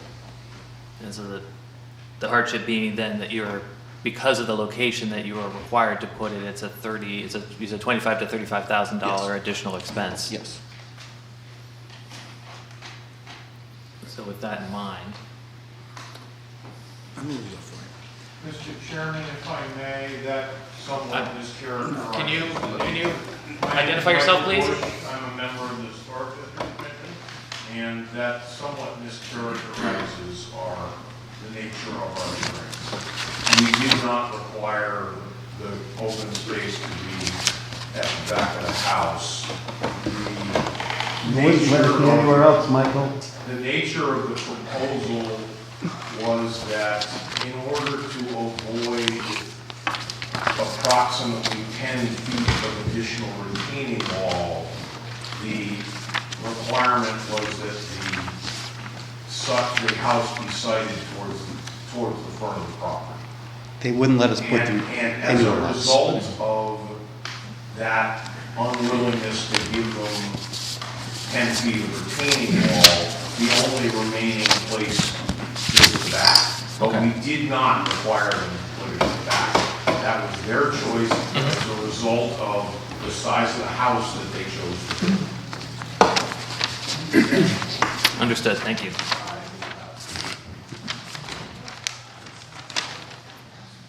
Do we have a proposed motion on the, or do we? Mr. Chairman? Yes, please. Mr. Chairman? If I might? This is where the public portion has been I closed. understand that. Two people keep complicating this entire case with the discussion. Well, this gentleman here is speaking from the Historic Board, who is central to the question. Can I ask for what purpose you rise? Exactly. You're making pretzels out of zoning bylaw. The fact is that... Can you identify yourself, please? Smaller house, it could fit without all this... Can you identify yourself, please? Can you identify yourself, please? I'm the chairman of the Conservation. I'm the chairman of the Conservation Association, environmental consultant. Touching that cliff is going to cause chaos to the neighborhood. But beyond that, the hardship is only the size of the house. From everything I've heard here tonight, that's the only hardship I hear. If it's a smaller house, I don't think they'd be for you. Of course we are. We'd be seeking the same relief because we're in front. Yeah. Everything would be exactly the same. Okay. Matt, did you have a vote? I'm going to move that the application for a variance with respect to the open space be approved. I probably have been as negative as anyone about the hardship requirement. At the end, I have this feeling that by pushing any further on that, I've got what I've got. By pushing any further on that, we're likely to end up forcing this into being a worse project rather than a better one. Okay. And when everything else seems to pan out, and that's close, I think that I'm willing to support the variance for the open space as well. Second. All in favor? Aye. Aye. Opposed? No. Very good. Thank you very much. Thank you. Appreciate it. Have a good evening. Thank you. Okay, next on the docket is item number 3618, 50 Cutter Hill Road. Can you announce the vote count, please? Sure, the vote count on both the parking and the open space was unanimous, 5-4, and none against.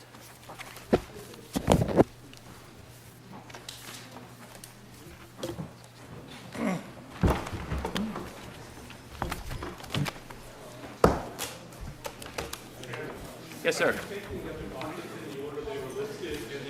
We are following the agenda, yes. And are they all of them showing up? We are finding out.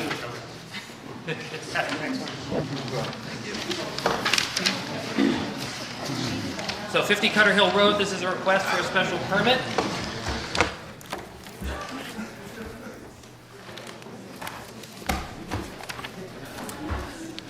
Proceed, please. Hey, my name is Todd Hutchinson. Currently live 6 Morningside Drive. This is Elena Jakubiak. I Welcome. also at 6 Morningside Drive.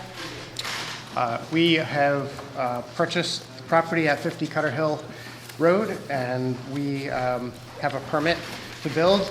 We are looking to have a special permit to add a porch onto the front that would, I guess, encroach upon the limits of the zone forward. The porch would be 5 feet wide from the house forward, and we are looking to have the special permit in order to have the porch specifically for the ability to sit outside, watch the kids, play on the porch, and also for the aesthetics of the house. Looking at it from the street, we feel that it'll fit much better in the neighborhood and have a much better look to the house. Are there specific questions from the board?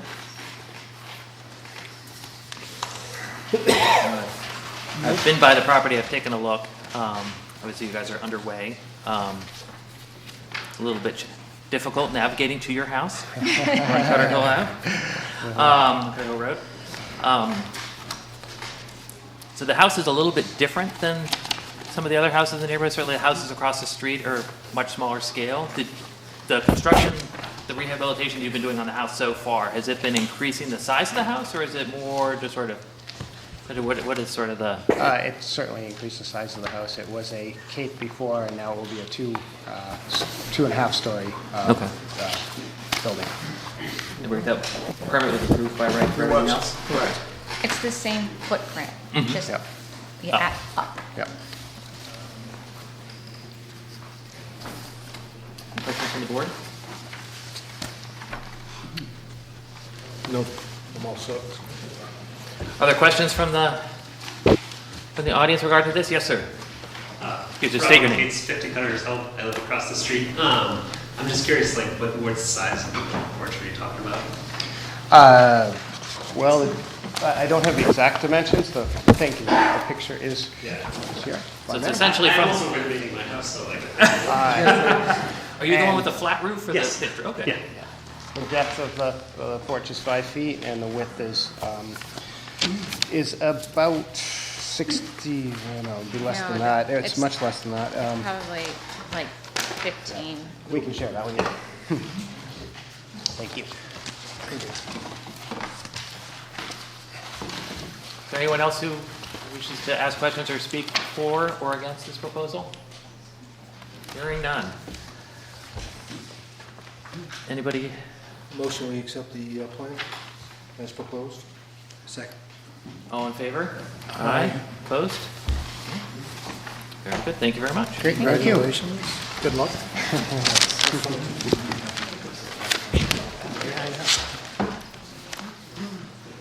Next on the agenda is number 3619, 40 Park Avenue. It's a special permit.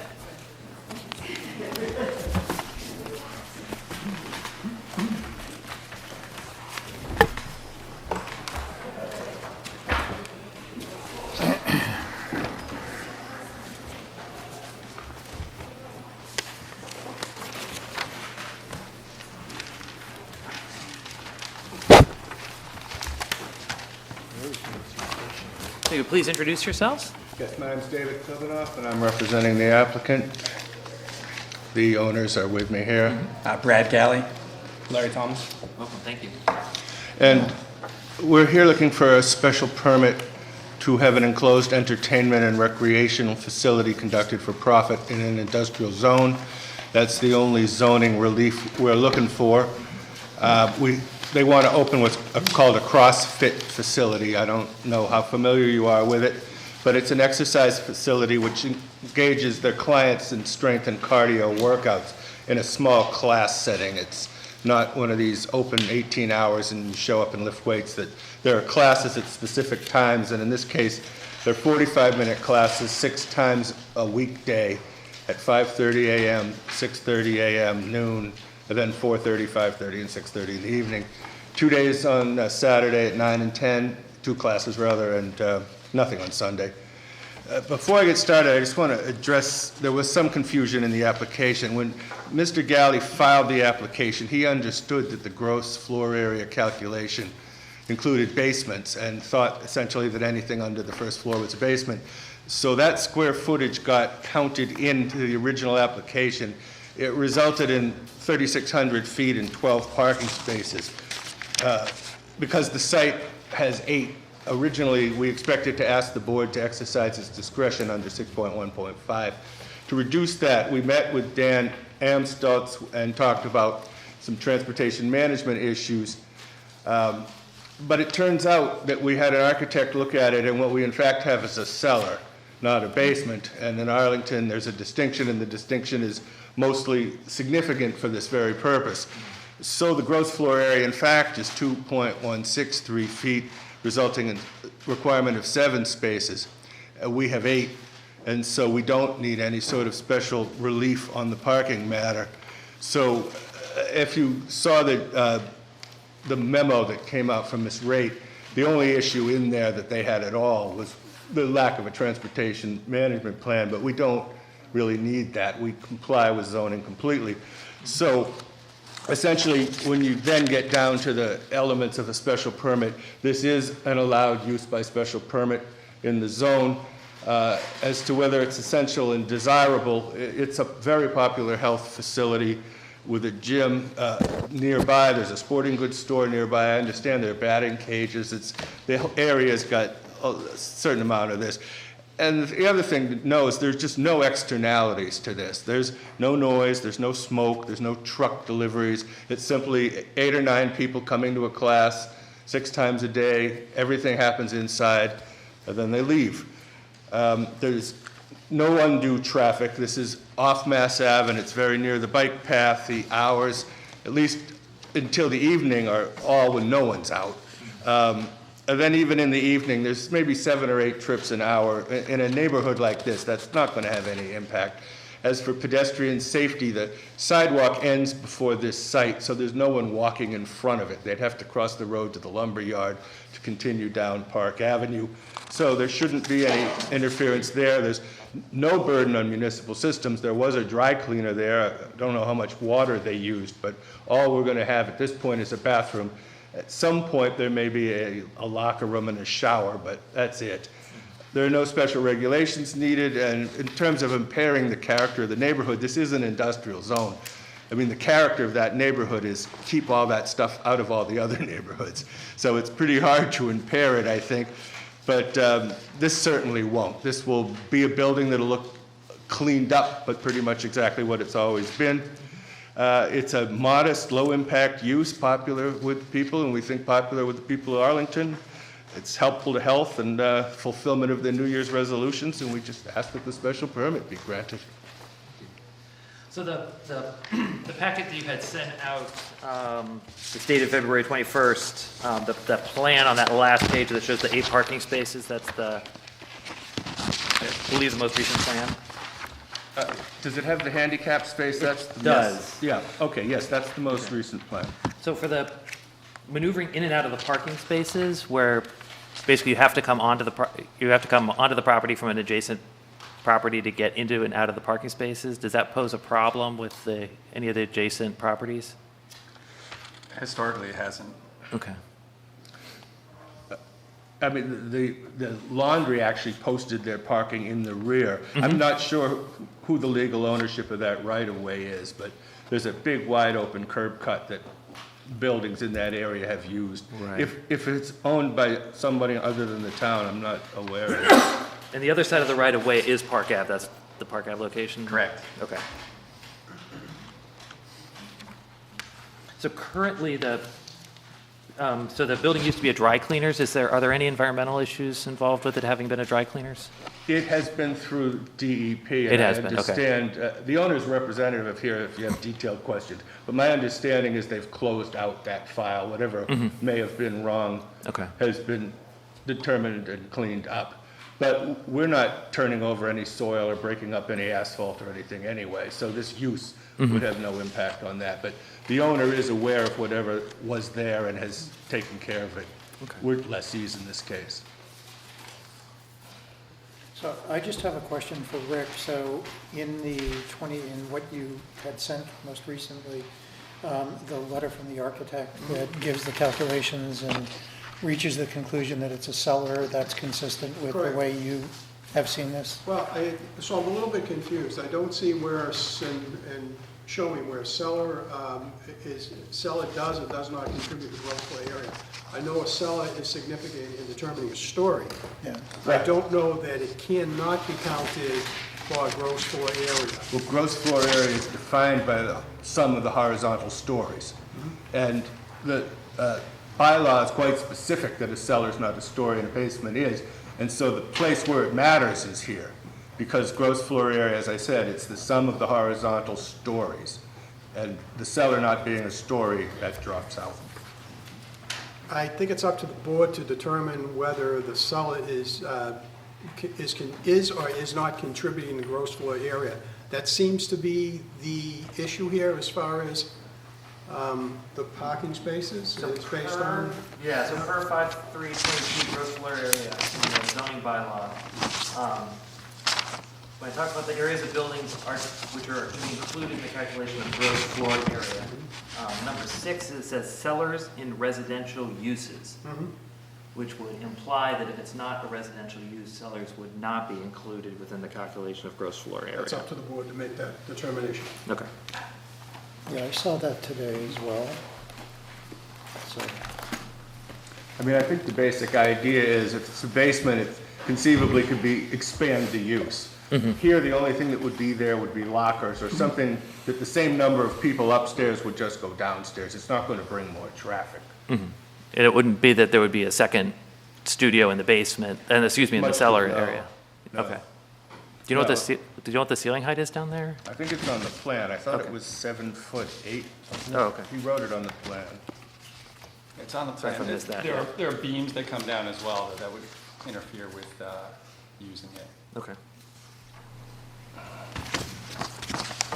Wait a minute, where's that? Okay, yeah. Yeah, ceiling height in cellar, 7'8" from cellar floor to bottom of floor structure above grade. Okay. So it's certainly not going to be an exercise area. Yeah. We're going to have bike stores down there, and there may someday be a locker room, but it's not going to bring any more traffic. Okay. That's the point. And I think it's pretty clear that this is a non-residential use, so it's a cellar. So, so we have enough parking. Okay.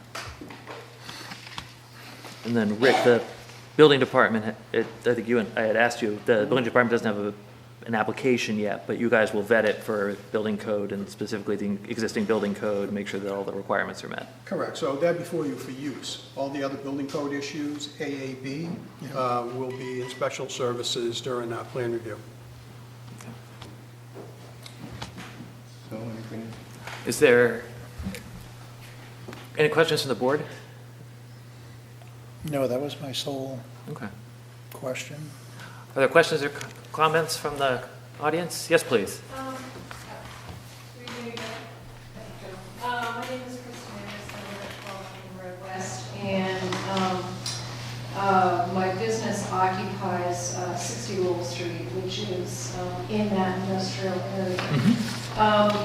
And so I got two questions. Number one is, I believe the zoning for that building is the same as the rest of the industrial complex, is that correct?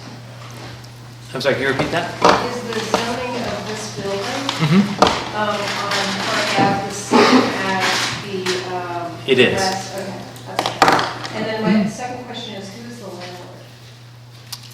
Who's the property owner? I'm here, my name is Mike Ogusapian, I'm with RW Homes Commercial Real Estate. We're working with the owners of the property, the Stamatis, Stan and Angie Kritzepis. They're in California, they couldn't be here today, but I'm here representing. Okay, I'm just asking because I was wondering if it was our same landlord. No. All right. Because that, all the parking for Gold's Gym there is, there's parking in that area and that landlord controls all of that parking, so that's what I was wondering. I'm highly in favor of this business moving in there if my opinion matters. Absolutely. If that's your opinion, then it matters. Are there others? Yes, please. Hi, I'm Chris Bliss. I'm a resident and homeowner in Arlington Heights, and I just wanted to voice my support for this proposal. I was super excited when I heard about it. I have just 3 quick reasons. One, I've done CrossFit for about 6 years. I currently bike 12 miles round trip to get to a gym. And the idea of having one in the neighborhood within walking distance, a 2-year-old would be a major quality of life improvement for me. Second one is, I bike there, I go past all of Arlington's businesses. The idea of keeping my dollars, not just for the gym, but for the food afterwards, the going out to restaurants or whatever afterwards. I would love to eat a cookie time after my workout. No. And the third thing is I have had the pleasure of working with these coaches, and they're genuinely two of the best, and having them doing fitness in our community would be a big deal. Thank you. Yes, please. Hi, my name is Sue McSullivan. I live in East Street in East Arlington, and I own a small business across the street. And I've also coached with both Larry and Brad, and I worked with them at another gym, and they are wonderful coaches. And one of the things about CrossFit that I love is that it helps develop community building much better than many typical gyms that are just having people come in $10 a month. And I think anytime we can build our community by bringing in families, I know that they're really interested in bringing in whole family kids programming. I have small kids too, and I really think it would be great to have them in our town. Thank you very much. Anyone else? Mr. Chairman, members of the board, my name is Carlton, and I represent the owner of 30 Lowell Street, 30 Park Avenue Associates, LLC. I would like to submit a memo in opposition that I'd asked to be incorporated into the minutes. And that memo was based on the original application. I am not necessarily in agreement that the basement is not to be included in the gross floor area calculation. There were no floor plans submitted, so we don't know what the basement is going to be used for. One of the questions I do have is the number of employees that will be on the site at any one time. Probably 1 or 2. Okay.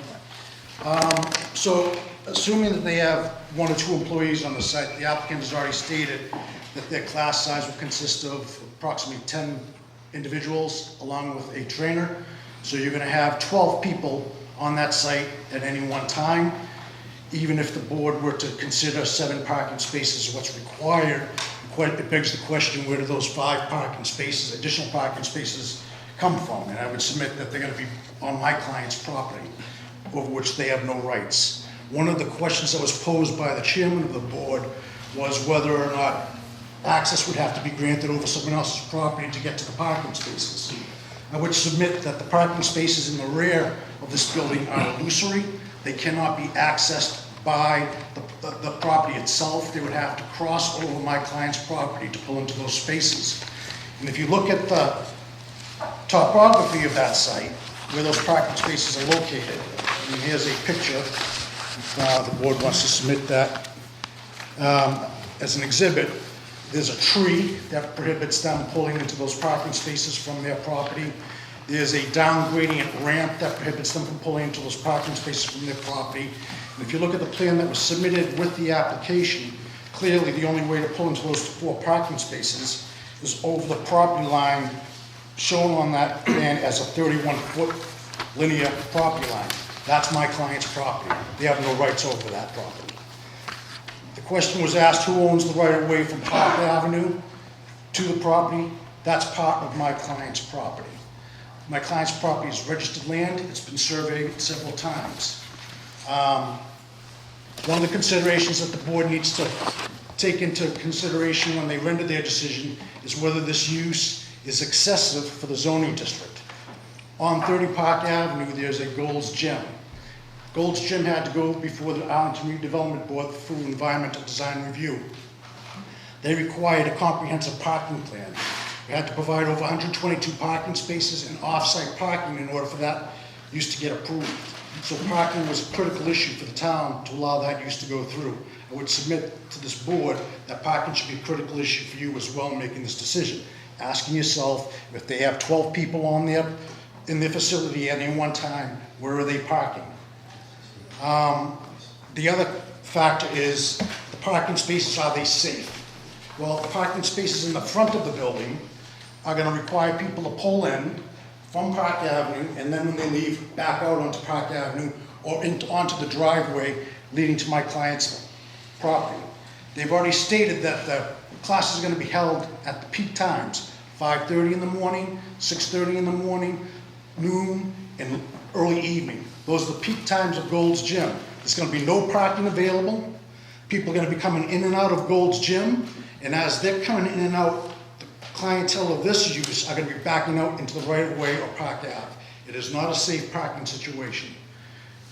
No matter how you look at this site, it has inadequate parking for the proposed use, whether it's 8 spaces or 12 spaces. And I would submit that it is the 12 spaces because the basement at some point is going to be used either for office space, showers, or locker rooms. And even if it is 12 spaces, the board would only be authorized to reduce the parking by 25%, not the 33% that they originally requested in their special permit. So for all of those reasons, I would submit that the board has no alternative but to deny the special permit. So just to clarify, you're stating that the Boston and Lowell Railroad right-of-way, that entire wedge, It's owned by 30 Park Avenue Associates LLC. So you're saying that this property has no access to the street? No, that this property has access over a portion of that sliver up to wherever a property line comes out. So basically what it is, this is where their property line is. It goes like this.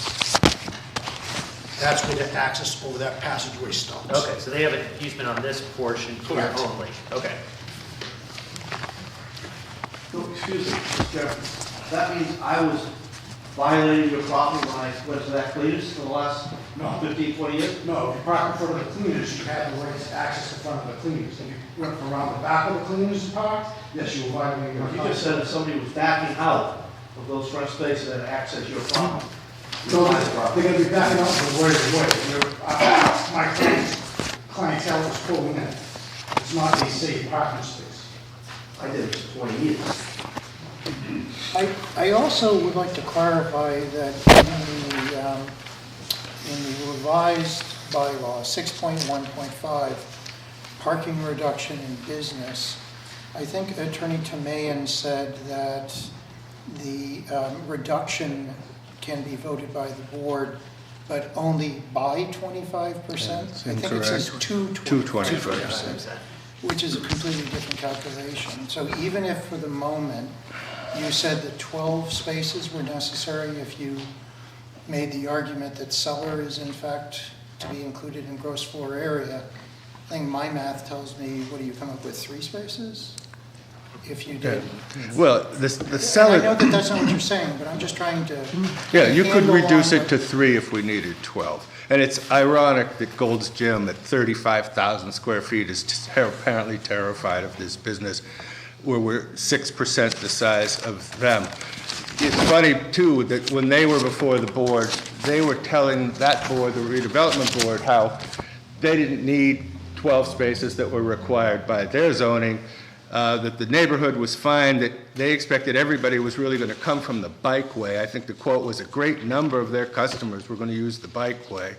And that was going to alleviate the traffic congestion. All of a sudden now, when somebody else wants to have 4 people come, it's a huge catastrophe for the neighborhood.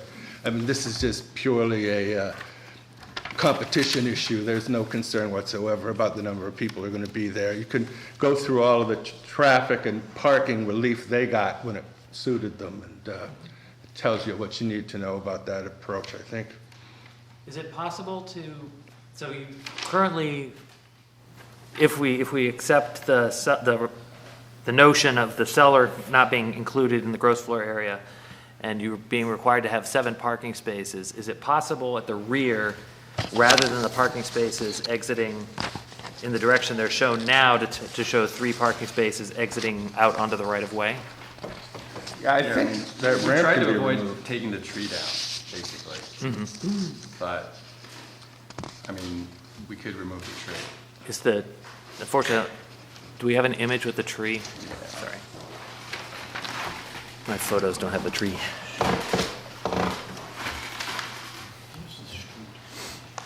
And it's on the diagram too, you can sort of see it at the tip of parking number 8. Has a better picture? Mr. Chairman, this is a picture of what Oh. the rear of the property looks like. There's a tree here Yep. with prohibit access to the parking spaces. Mhm. There's a ramp that leads down into the building that would prohibit access to the parking spaces. Okay. There's no way for them to access those parking spaces.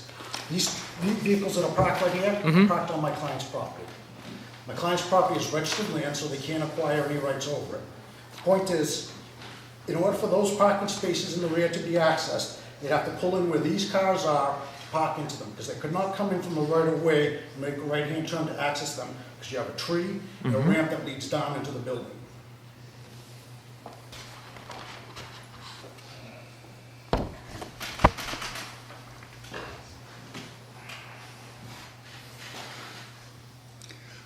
It seems to me that that's going to be an issue with any use of this building, and I assume the owner would remodel in any way he had to render it legal, or we're going to be back here with any possible use Yeah. on the same problem. So it's, just looking at the photos, it's a question for the property owner. So there's obviously a ramp up in the middle that goes to a garage door. Is there a ramp down as well? No, there's a little bit of a dip. There's actually a doorway. If you look to the right of that ramp, Yeah. there's a slight dip that goes into an entryway into that cellar area that's been described. And then on the other side of that, there's also a way sort of underneath that ramp that actually leads also to the cellar and a door that's been closed off. Okay.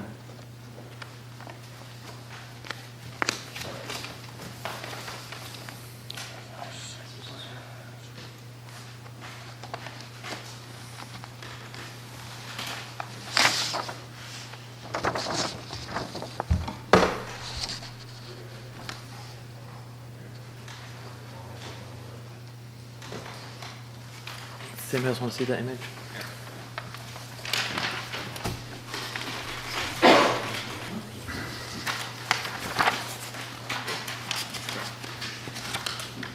I think that's the same one you have there. He said this property line here, if it carries straight, it would be. Right, that they'd be going this way.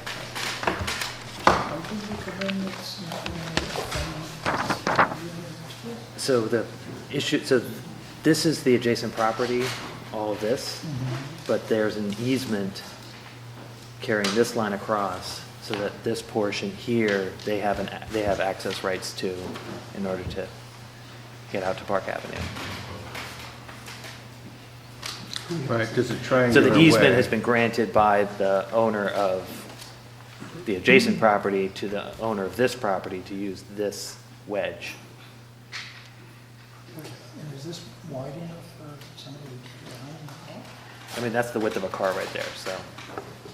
So if I understood you correctly, if you're driving down that road, you're straddling. So this is Park Ave here. Oh, that's Park Ave. Park Ave is out here. Sorry. So when you first come in off the street, you're sort of coming in like So this. you have to come The here. question is whether they can get here without crossing over the line. Right, so if they were to regrade this area to be a level space where you could potentially pull in and park, that would be one question. But if it requires moving across this without Got it. without acquiring an easement to this use of property, they cannot Well, the land court operate plan those. shows the easement running over the property line, the plan I have. I'm not sure.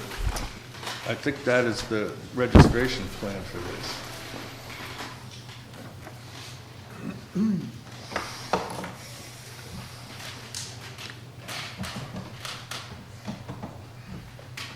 Yeah, so there's two parcels that were conveyed. The owner of this parcel conveyed that first triangular parcel to 30 Lowell Street and reserved rights over it. The parcel in the back was owned by a different entity that conveyed it to 30 Lowell Street. So the only access or rights that this building has is to the first small triangular parcel. Council, maybe you can show us on the plan what you're talking about. Well, I have not seen you can his tell, yeah. deed, I don't know Yeah. what they own and don't own, but just looking at that plan, there's something marked as a way, right here. See the word way? So to get behind this building from Park would allow you to cross there. Now, I don't know if there's a So we tree. don't have an issue with accessing the parking from this direction. The question is, right now, the way the parking spaces are arranged, you're accessing them in this direction. Right, And that and there's requires the you to be property on line there to access it from Well, your property. I mean, the easement lets us get this far. I don't know. I have not looked at that. I didn't expect And that's this section here, right? So,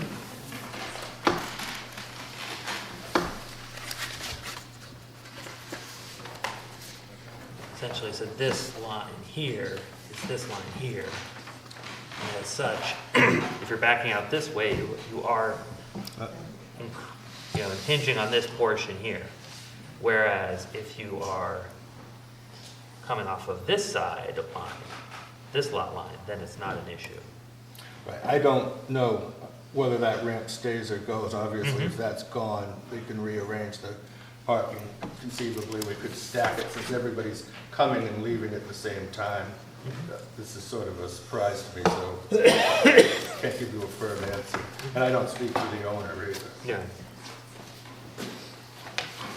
But as you indicated, you've got the ability to reduce the required spaces too. And what I originally thought that was going to be a request of ours, I see you've got on your agenda the tavern coming up.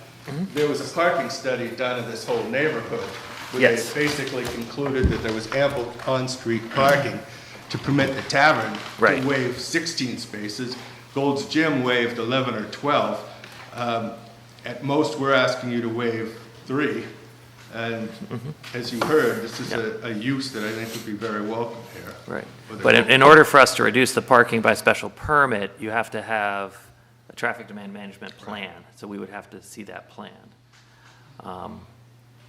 But don't we go back to whether or not we believe that this is a cellar and it is or is not included? That is still in the gross floor at a area? question, And yes. as Rick had stated, it's up to the board to decide whether or not that is includable. And if it is not, then they have the requisite spaces and they don't need a special permit reduction of those. Right, but the spaces as drawn on the plan, they can't access four of them as drawn because they require access to an adjacent parcel over which they have no control.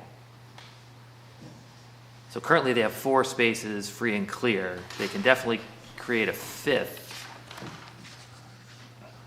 But the question is then, can they create additional spaces? But, to your point, perhaps we should make a determination, if we can, on the question of whether the cellar counts towards the gross floor area in this situation or not. And then if the applicant wants to request a continuance to revisit the site plan and how they could provide spaces or provide a traffic demand management plan, we could then reduce the parking by special permit. Yeah, on the first question, I don't think there's any doubt that a cellar is not a story. And you walk through this, gross floor area is the sum of horizontal areas of all stories. A story goes out of its way to say it includes basements, it doesn't include cellars. The only reason to do that would be to exclude it from this. So I don't think it's really a discretionary call. Perhaps if it's a residential use, but in this case. Well, I guess then that's the question for the board. Does anybody on the board feel that the cellar area as defined by the bylaw should be included in the gross floor area?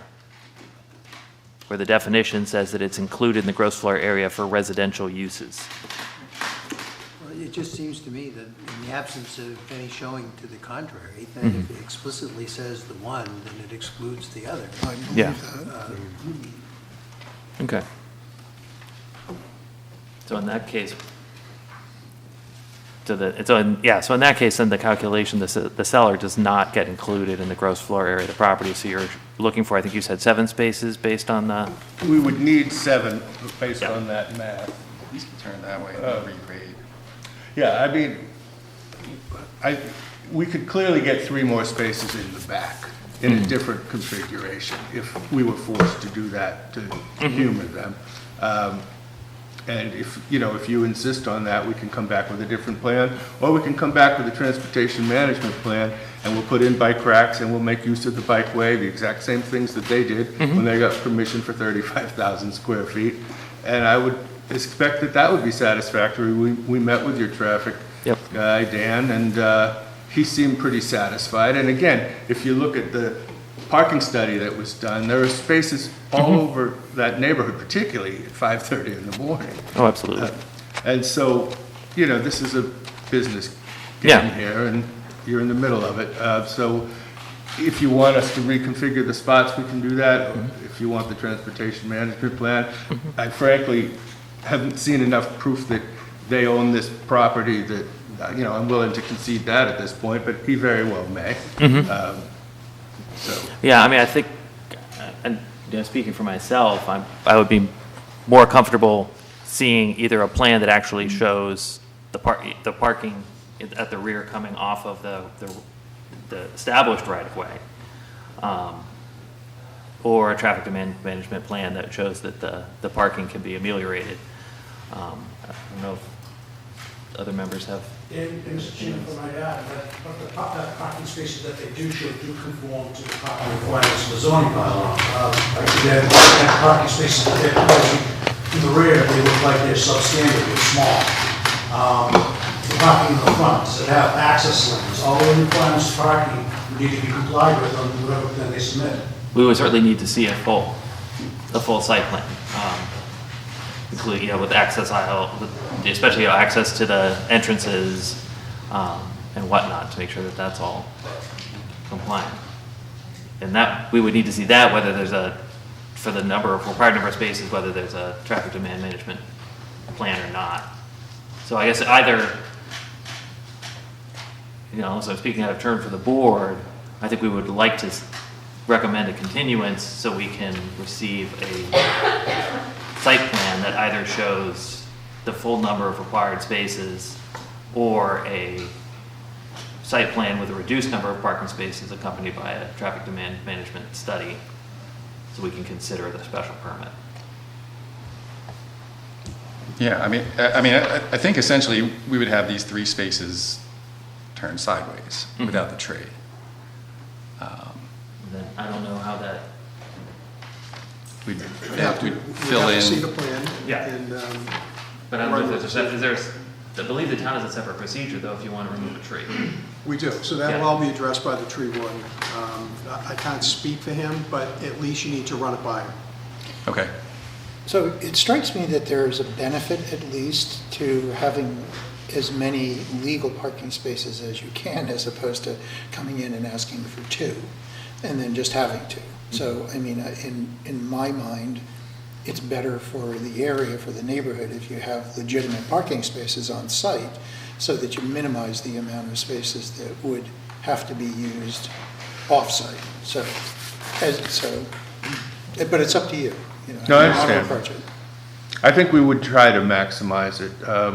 If it results in demolishing a ramp and cutting down a tree, when basically those spaces are there and have been used that way forever, we'll do it. All right. So, a continuance? Yeah, I think we'll seek a continuance, come up with a new plan. Vote to continue? Propose a vote to continue. Second? All in favor? So there is a hearing on March 24th. Okay. We can get you on that night. Thank you. I think you'll be ready. Okay. Okay, I'm going to have you sign a continuance form. We have 2 more. Thank you. How many more items are on our docket? We have one more docket. One more item on our docket? We have? Is that right? I think so.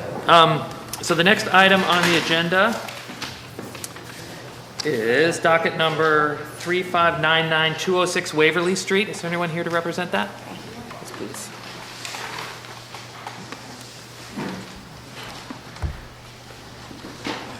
So if you could introduce yourselves and explain why you're here. Hi, my name is Aram Fatpuri, and this is my wife, Parisum Algeri. So the case that we had was, we had a special permit and we gave it to the contractor to build. We went through a lot of issues and problems with this contractor, and it turned out that he didn't have license and everything else. Anyways, he went to the setback by 2 feet, and that's why we got to stop work. And because of that change, we wanted to see that if it is possible that we remove that issue, and then the space that he actually added, as long as we go back to the setback, can we keep it or not? That's the... Okay, so I can help. I can help the board understand this a little bit better. What happened was they hired a contractor. The addition was jogged in to meet the setback requirements. It's a little bit hard to see, but if you can see this jog, here is the building line right here. Notice that the addition was approved for special permit as long as they didn't violate the setback on the side. The builder came along and just for some reason didn't follow the plan and decided to square this off as opposed to jog it in. Oh. He's into the setback, so that's a variance. That's not what the petitioner is asking for. They're going to cut that back. Inspectional services stopped the job. So that's been determined. They're going to cut that back. So now we're in conformance as originally requested by the applicant, and that's what the building permit was issued for. The problem lies in above this structure, there is some additional gross floor area, very little. However, because it was not part of the special permit, they have to ask the board for permission to keep the upper level, which is not infringing on the setback, and amend the special permit for a little bit more GFA. Is that correct? Perfect, yeah. Okay. Just to be clear, the foundation is still as where the special permit was approved for. It's just above the foundation, they made it into a cantilever or something, and that is violating the setback. So that we're cutting back to come back on the foundation line, which is what it's supposed to be. And that's the first story you're talking about? First story, yes. And then on the second story, Rick? What is the additional? On the second story, part of the approved plan is ending on the roof of the first story. The gentleman continued building on top of that. So where it was supposed to be like a small roof, he kept going up. That's the area we're asking to see if we can keep, which is still in within the area that was approved So it's before. within the setback, it's It's was not on in the the original setback. plan. That's the difference. Are you saying that the square footage is within the area that was originally approved? The square footage wasn't, well, we'll keep it in the second part of that addition that was constructed wrong, correct? So there isn't a small increase of gross floor area that was not originally approved by the board, am I correct? Correct, it was in the plan, yeah. Okay, so here's where we're at. They're going to cut the addition back so it complies with the setback. There's no variance issue here. They went a little bit bigger, and I believe it has no impact on open space or lot coverage or any other dimensional and density requirements because it's a slight increase in GFA. However slight, it's a variation from the special permit that was approved by the board, so they're back. So the question before the board is, do you let them keep the additional gross floor area that's within the setback or not? So is this at the attic floor level? Yes. So just to clarify. I think I'm over. Sure. So this let's is go to the first floor. So what he squared off is here. On the second floor, we only have this area, so it's ending here. So if we go to the second floor, This is out of order. okay, here. Yep. So this is the second floor, which on the first story, this is a part of the pantry. And on the second floor, what you could see from the window here is a partial roof. Okay. Well, this has been built into the living space on the second story. So that So So the now now, this area is this big. okay, so this now is added in, Yes. but not on this side. No, This is stays the that's same. still, yeah, that's, So it's And the literally, window just got kicked over. yes. So it's, like, I believe it's the 4x6. It's on the It's less than 50 square feet, I believe, the whole addition. so Christian, what would the square footage be from what you're looking at there, would you say? So it'd be 4 by 6, so 24 square feet. And then but the attic space will still be the same. It's still coming in at each side on the attic space up above. Is that the same? Yeah, it is the same. Okay. So this is a mechanical room, and this is added to this mechanical room as well. So it's up to this, so this goes all the way up Yes. to the attic floor level. Yes. But it's a very short roof, so, So it's, the ceiling height in here is less than 7 feet? yes. Okay. So it doesn't affect the half-story calculation? Correct, so this is outside the half story. So as you're describing it, it's this additional 24 square feet here that we're talking about? Yes. Okay, thank you.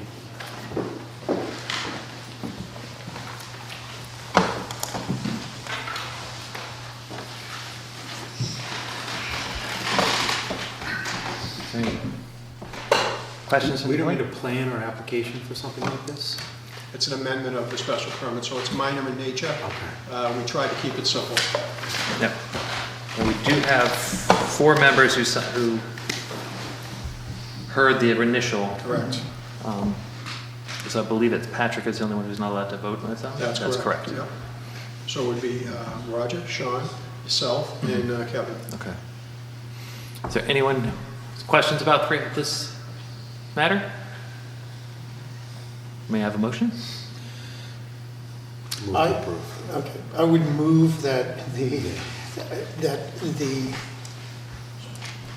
amendment to the original special permit, which it constitutes approximately 24 square feet of additional space on the second and third floors. Second. On the second floor with the accompanying attic space on the third floor. Okay, so on the second floor, that amendment be approved. Second. All in favor? Aye. Aye. Opposed? That's 4 votes. Okay. You're all set. Thank you. Thank you very much. Thank you very Appreciate much. that.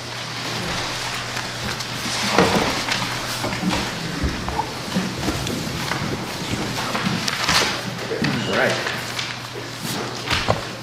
Appreciate everyone's patience. We are now up to docket number 3612, a continued hearing on 1314 Massachusetts Avenue.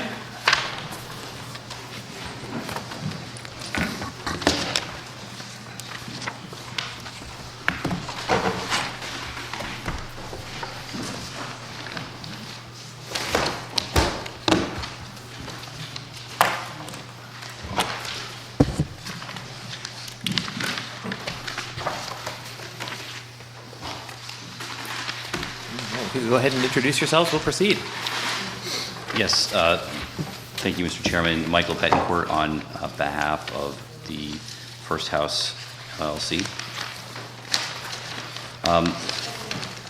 The applicant, First House LLC, seeks a variance in accordance with Section 6.1.4, the Table of Off-Street Parking Regulations of the zoning bylaw.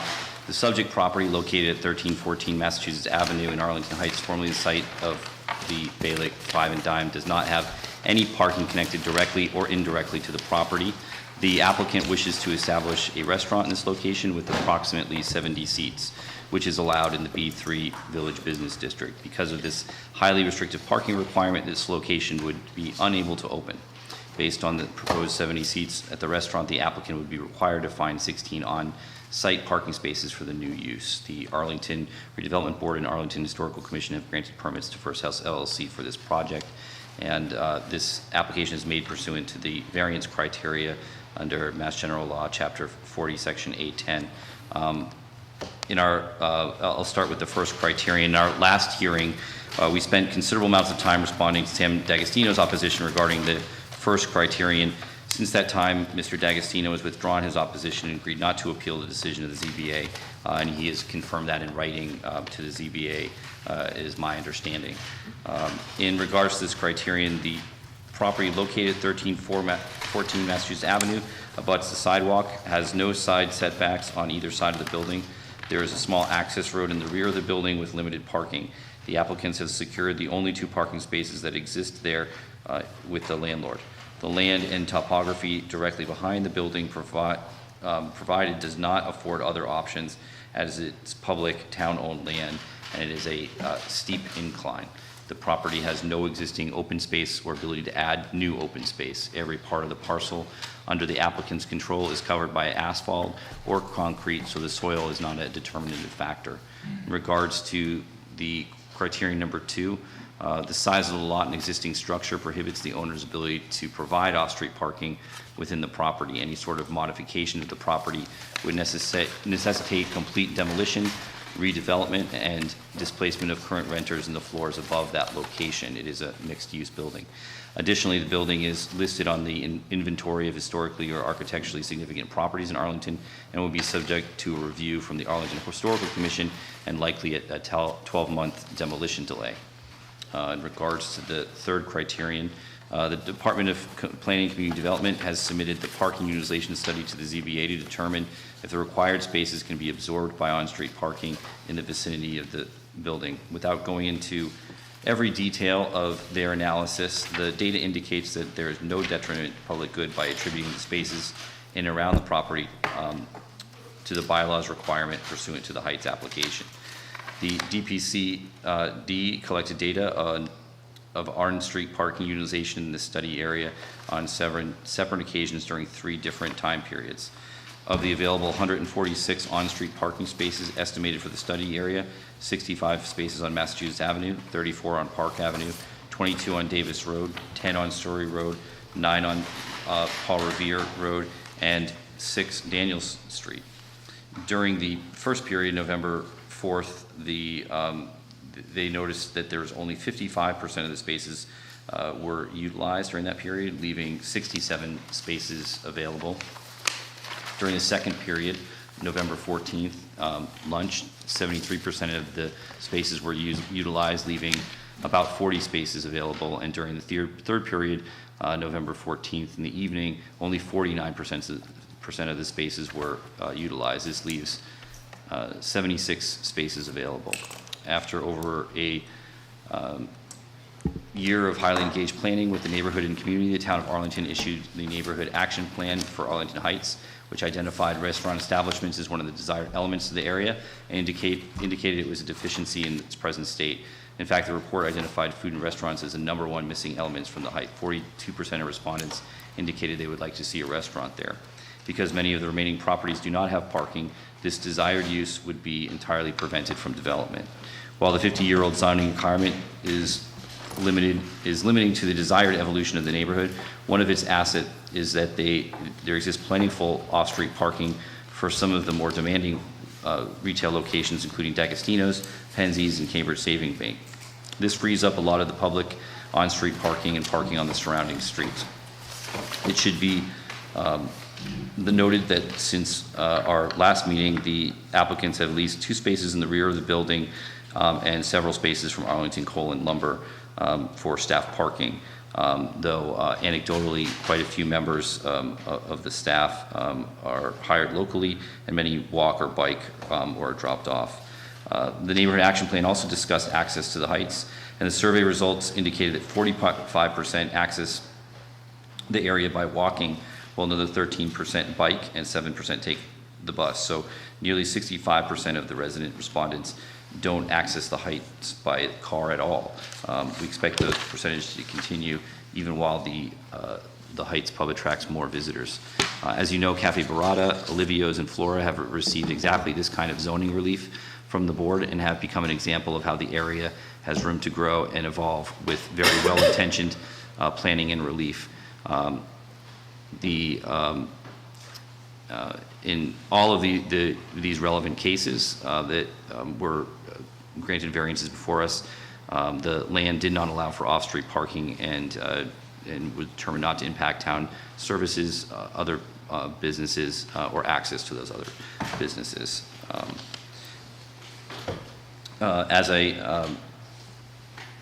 As I mentioned, three of the largest commercial establishments within a block radius, Cambridge Savings Bank, D'Agostino, Sports, etc., Penzies, have existing off-street private parking, which is more than suitable for the demands of their business.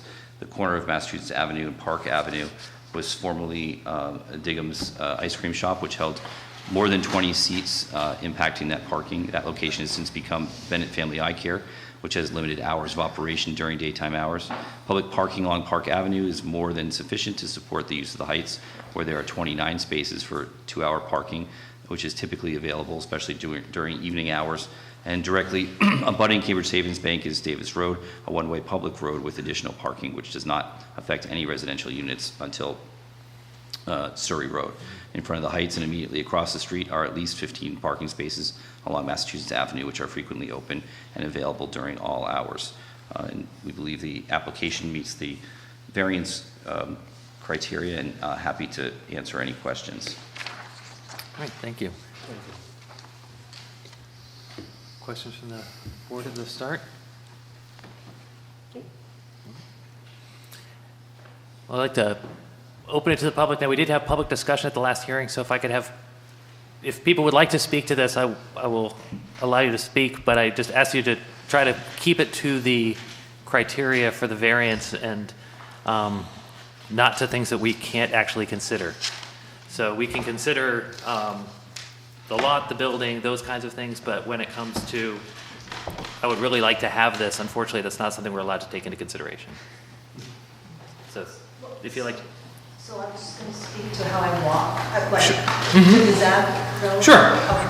Sorry. If you just introduce yourself. Okay. So I'm Susan Fowler, member of 138 Westminster Avenue, and actually all of us up here, we are always walking to Starbucks or Trader Joe's or to Cambridge Savings Bank. So we were quite excited about this club coming into the Heights, and it would just be another establishment that we walk to. I mean, it's we just walk to all the businesses in the Heights most of the time.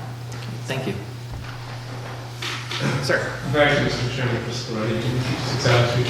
Can you explain why and how this matter was reviewed for variance?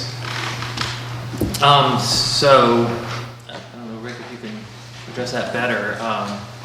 First, I just want to explain to the public that I'm not a member of the zoning board. I'm the administrator. I attempt from time to time to answer questions relative to the zoning bylaw. That's my function here, and to take notes and to document the proceedings. They need a variance because they do not meet the parking requirement, is what I understand. I guess maybe I'm just not understanding your question. I'm coming from Mr. Chairman, as a former member of the redevelopment board, I can tell you the sort of relief for this type of development was routinely granted as part of the special permit process, which is much easier to obtain than a variance. I frankly don't understand why the town didn't work with the proponent to get that relief through the redevelopment board. You spoke earlier to an applicant who mentioned the fact, it was mentioned during that hearing, that the special permit granting authority can reduce required parking to 25% of what's required. Apparently that was only discussed with this applicant. They have 2 parking spaces behind the building. They have an agreement for parking at Arlington Community Lumber. Between the 2 of those, they're well above that 25%. Therefore, the redevelopment board could have granted the special permit with required relief for parking. Now, I don't want to say you shouldn't give the variance, but it seems to me the town really did this applicant a disservice by not discussing with them and working with them to grant the relief through the special permit process. And I should make clear, I'm very supportive of the development, but the town is making it way too difficult. There's also an exception, the first 3,000 square feet of commercial use in a mixed-use development. I'm not sure whether that applies in this case or not. But I would simply say if you were disinclined to grant variance tonight, I would suggest that you refer it back to the ARB and postpone the variance hearing to see what the ARB does with it. They clearly could have granted the deed of relief to make this move forward. I mean, my understanding is that at the time of the initial application, the request was for 0 parking spaces of the required 16 because they couldn't make 4, which would, by special permit, I know they can go down to 25%. So my understanding is that they didn't have access to 4 spaces to allow them to seek that relief. And that's the reason that it was referred as a variance to us to allow that change in number. If you grant a variance, will that mean that they will not have this off-site parking at all? So I think we would grant the variance to the spaces they have acquired. Not speaking out of turn for the board, but I think that's what we would look to do. But normally that's exactly what would have to do with special permit. Understandable. And just to clarify, in response to Mr. Loretti's question, we were told that in this situation that the redevelopment board would not be able to, they could lower it to 1 parking space, but not 0. That would have to be continued through the variance process. And so ultimately, that's why we're here. It couldn't be completely wiped away in this particular situation. I don't know whether that's true or not, but we're here. Right. So at this point, you have access to these 2 spaces. Yep. Which, to Mr. Loretti's point, does beg the question of whether whether this should go. Mr. Chairman, it's not just the 2 spaces. You would need to have an agreement for the additional spaces. Right. Bring it up to at least 25%. Well, or as he said, the ARB had initially indicated that they could go down to 1 space, but they couldn't go to 0. But that. I'm not. So I mean, I'm not sure if it's the pleasure of the board or not. If seems like there's consensus around the variance, obviously we would take that decision. We've been at this for over a year, this entire process, and it's to great cost to us and the land owner. We have not paid rent. We're supposed to start paying back in September because our lease indicates that we don't have to pay until we have approvals from local authorities. Obviously we would always want a path forward if we didn't have a path forward through the ZBA and through the variance process. But I think, expediency at this point is more beneficial to us, and I think it would actually have this same outcome. Mr. Chairman? Sure. Do Please. we know whether, suppose we were to deny the variance tonight? Now, I take it from what Mr. Loretti says that it would still be possible, wouldn't it, for the applicant to seek an amendment of his special permit from the redevelopment board? Or would they be precluded for some way of doing it? It's a different relief, and it's a different legal standard. Right. I don't see any reason to think that would be an incorrect interpretation, but. I don't know the answer to that, and I think it could be risky, if in fact you decided that you would, risk a denial on a variance with the hopes of getting your relief from the environmental design, the ARB. Because in their decision, they said applicant will need approval by the zoning board of appeals for a parking reduction. So I don't know whether or not that telegraphs their unwillingness to deal with the issue altogether. And so I think it gets back to what you were just discussing. So in the parking reduction, I assume we're in the zone, right? In the R5, R6 or business zone. We're in business, B3. So we're in business. So, unless there are other considerations, and I'm not sure what they would be because they're not really being presented to us right now, it does say again that you could limit it or reduce it, which everyone just said, to the 25% at 6.15.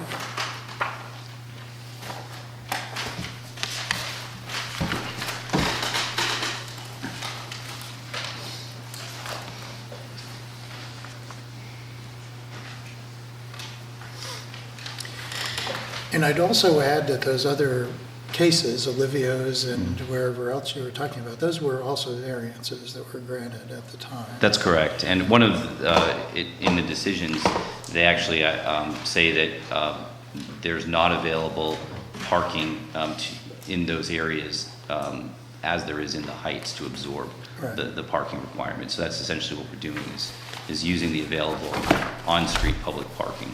You know, I don't want to take up too much time if we're not going to go down the variance path, but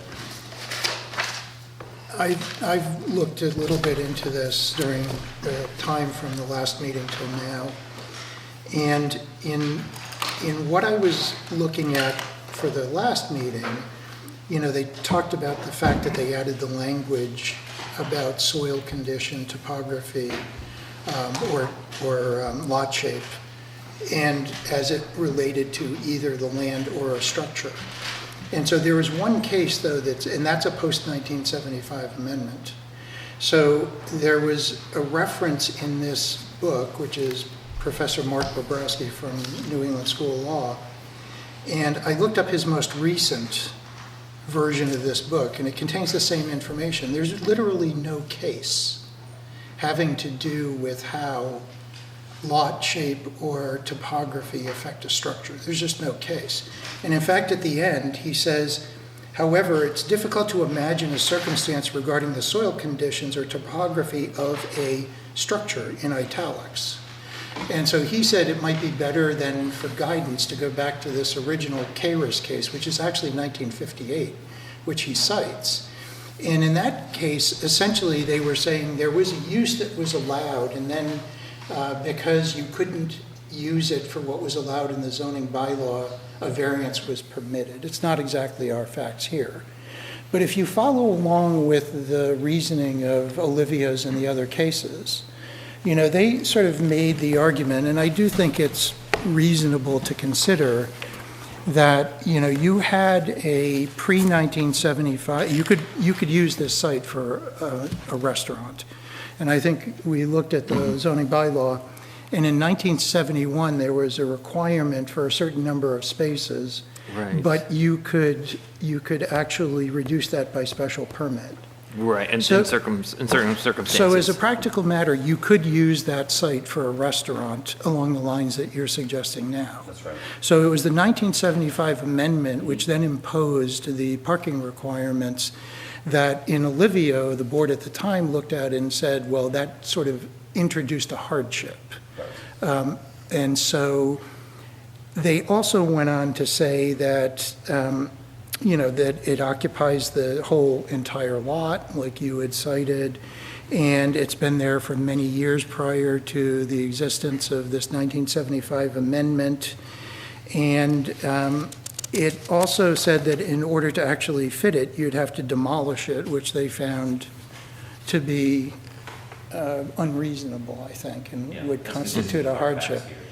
So if we're trying to marry the idea of soil condition to structure, the closest I can come to is that you'd have to demolish it or dig underneath it.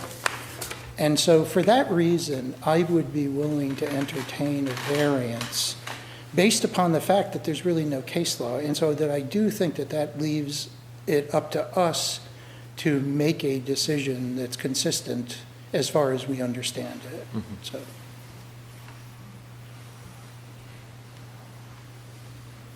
You know, I would certainly agree with that that this is, we do have a number of spaces of these sort of commercial spaces that are in this row, and most of them are of a size that is difficult to operate, you know, a restaurant out of. This is that 6,000 square feet. This is a fairly unique sized piece of rental property that can be used for a commercial purpose in that area, and it could very well be extremely unique for one that's that size that doesn't have access to off-site parking. Right. And for that reason, it is it does seem to meet the criteria for the first, that, you know, due to the shape and topography of the site and the building occupying the site the way it does and the history that's involved in that does, it does allow them to enter into the, continue on with the,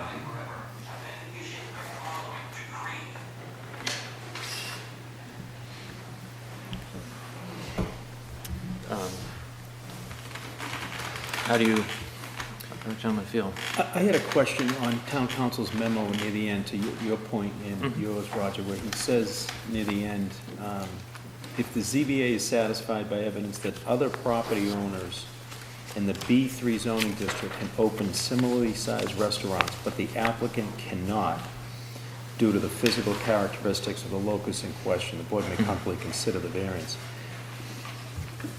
In the B3 district, it seems like they're all subject to the same problem.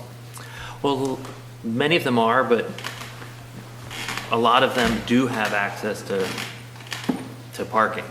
I don't have the square footage of all the parcels down there, but certainly the Penzi Spice, I believe, used to be an Arthur Treacher's at one point. It used to be a restaurant with parking. D'Agostino's is of a size, but it has that. And I'm trying to think sort of along that stretch, what are the larger rental spaces? And certainly Brigham's used to be a restaurant, but is no longer. The framing shop on the corner is a little bit larger. The bank as well, I mean, that was the case in Florida. Right, as well. but They the sought bank- variance because they were changing the use from a bank to a restaurant. Right, but the bank does have actually parking. That's what I'm saying, it's another Yeah. example of what, It's another larger space, so. So are we saying, or what we are looking at is with the physical characteristics of the locus is the lack of parking because of the way the building is situated? Because the way the building is situated, and that at the time the building was, to the fact that it predates the 1975 by a fair stretch, that a hardship was imposed upon it, that you really cannot change the use of the existing building without a variance for parking. Is it kind of a circular argument that the physical characteristic of the locus in question that is the problem is the lack of parking, and we're seeking to vary that? You follow me? To some extent, yeah. Yeah. Chairman, I mean, I think that the physical thing is really the building itself. The fact that it's a building that has historic, has potential historic significance. The fact that it's located in a place where there's a topography change behind it, so that you can't really expand out backwards, particularly. All those are aspects of what I call the physical characteristics of the site. The result of that is that they don't have parking. But the physical factors themselves are the building and the age of the building and that sort of thing. In the town council's memorandum, he ultimately sets the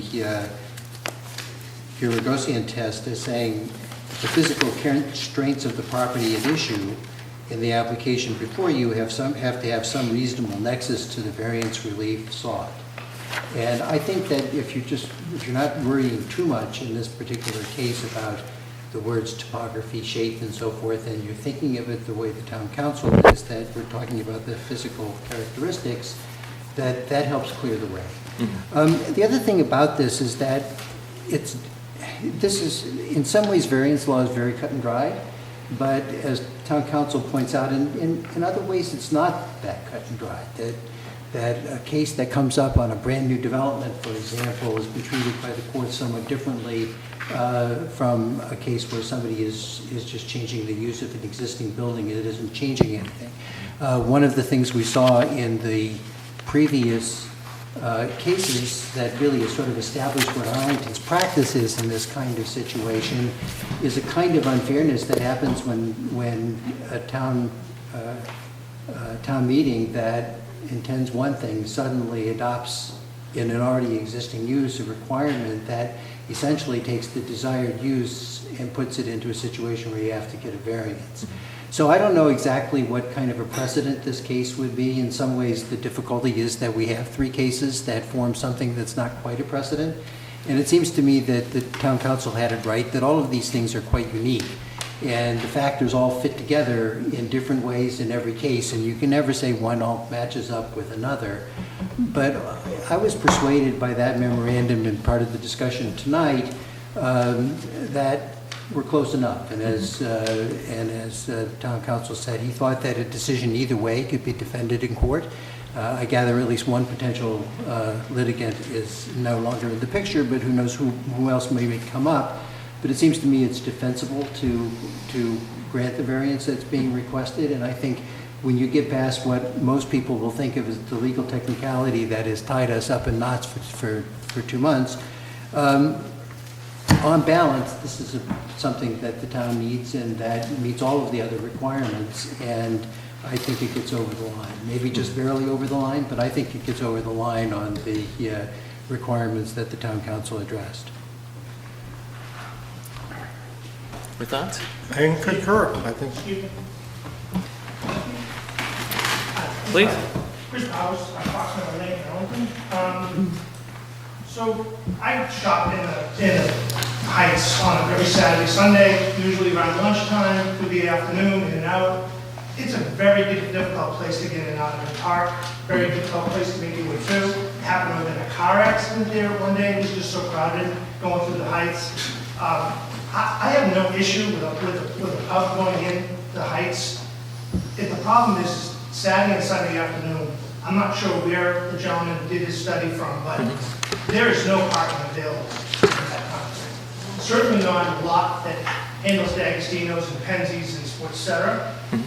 And I know those businesses as well as Wanamaker's, they count on Saturdays and Sundays. That makes their week. And if folks can't get in and out of into that lot, or even into that street, those other businesses that don't have access to the lot, it's going to put undue pressure on them. You have a number of businesses already in the Heights that have closed. I don't know how many, but the gentleman did a study and talked to those folks to find out whether they closed because they did not have the right amount of parking to sustain their businesses on Saturdays and Sundays. So just to clarify, I'm sorry, the parking study was undertaken by the town. It was not undertaken by the applicant. Okay. And they looked on the Saturdays and Sundays at 12 o'clock and they actually found that many spots. Because I don't know other folks who come in and out there during the weekends. It's a very difficult place to get in and out. So nighttime, not an issue. Yeah. You can find parking in the street. The problem is going to be during the day on Saturdays and Sundays. If I speak to the practicality of those concerns as well, on the weekends, especially the business is busy during the evening hours. But when you're in a restaurant business, you do need that lunch period in order to keep the doors open and prep for the evening and keep things moving. So. Any sort of restriction on that time, I think, would be a hardship in the business. Were there time constraints included in the special permit application or decision by the? Okay. There were not. There were not.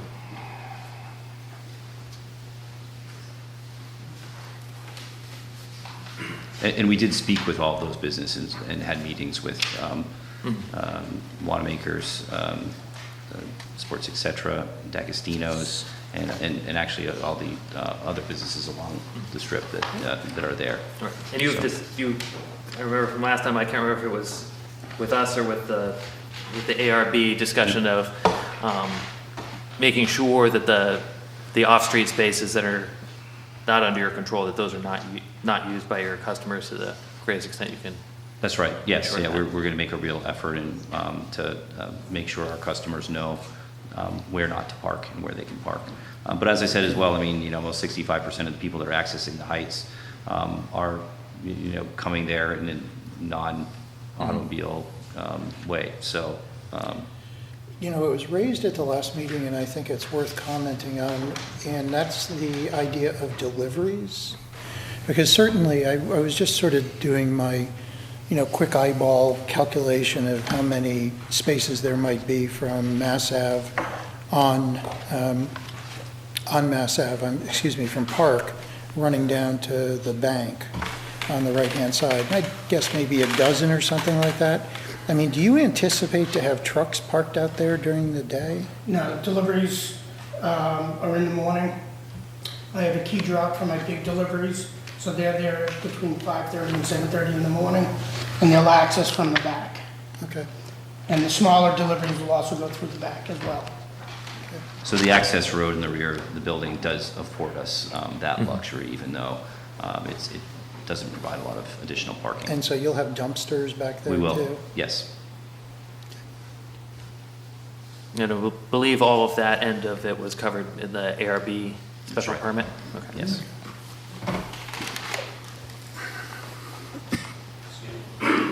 Hi, my name's Mark Carr. My family owns 1323 Mass Ave. So we have bought D'Agostino stores, etc. I'm concerned about my tenants getting parking during that time frame. He's absolutely right about the parking on Saturday and Sunday. Place is a nightmare. Now you're going to induce more parking with people not being able to survive. That's a hardship on my tenants. Are they residential tenants? No, these are commercial tenants. Commercial tenants? Just for the... Residential alone. Okay.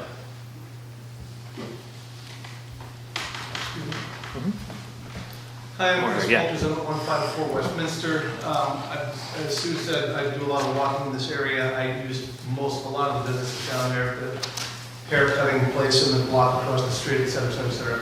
I lived in this area for 23 years, and the gentleman is right. Occasionally on a Saturday and a Sunday and a weekend, it's pretty busy down there, but I have never not been able to find a parking spot. You might have to get up.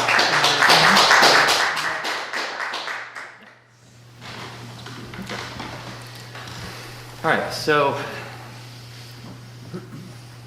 are we ready to run through this? Okay. So criteria number one is there a condition of the soil, condition, shape, topography of the, is there something of the condition of the soil, shape, or topography of the building or structure that is unique within this district? And I think that we have discussed that the building as it is, where it is built out to the lot, it predates the zoning that is imposed upon it, creates a unique condition for a structure of this size that can be used for this purpose. Mr. Chairman, do you have to run through each of the elements on this one? I don't know, or just a straight up and down vote for the variance? I just want to make sure that we've touched on everything. Actually, here's the other form that spells it out better.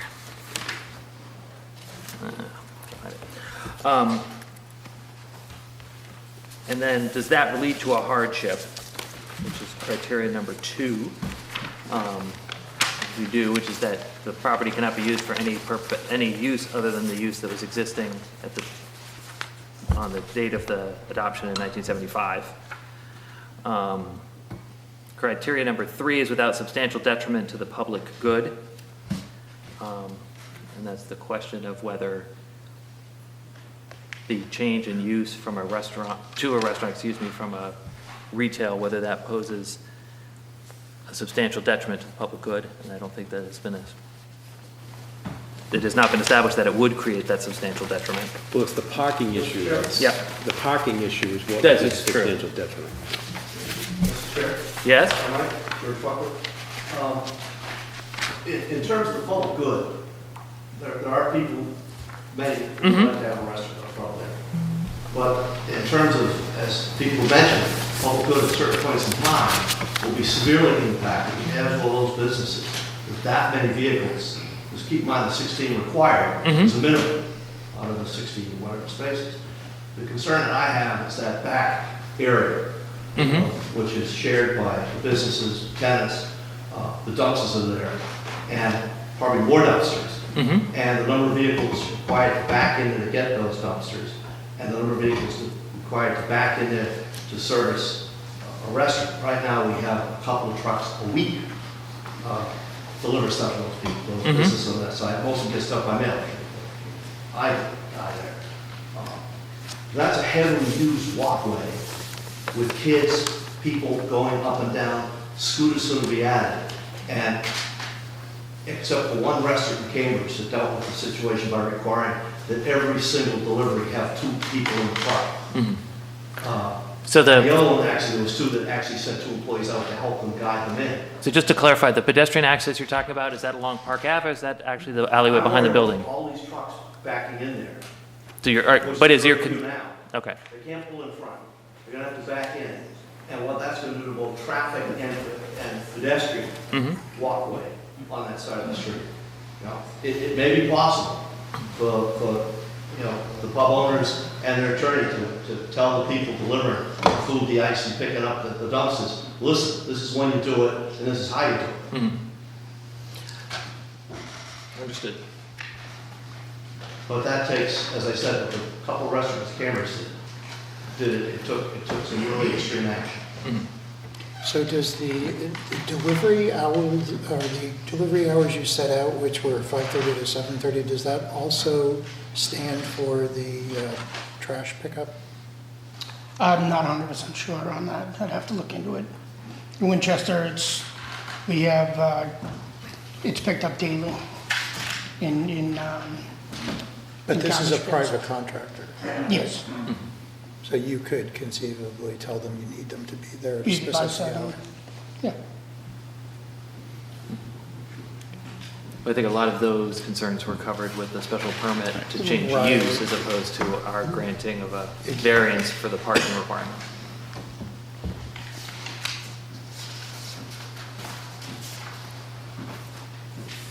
And then the fourth criteria was without nullifying or substantially derogating from the intent of the zoning bylaw, which, yeah, this is, I don't see how this would derogate from the intent. So it's a of the zoning permitted bylaw. use? Yeah, it is a permitted use at this point.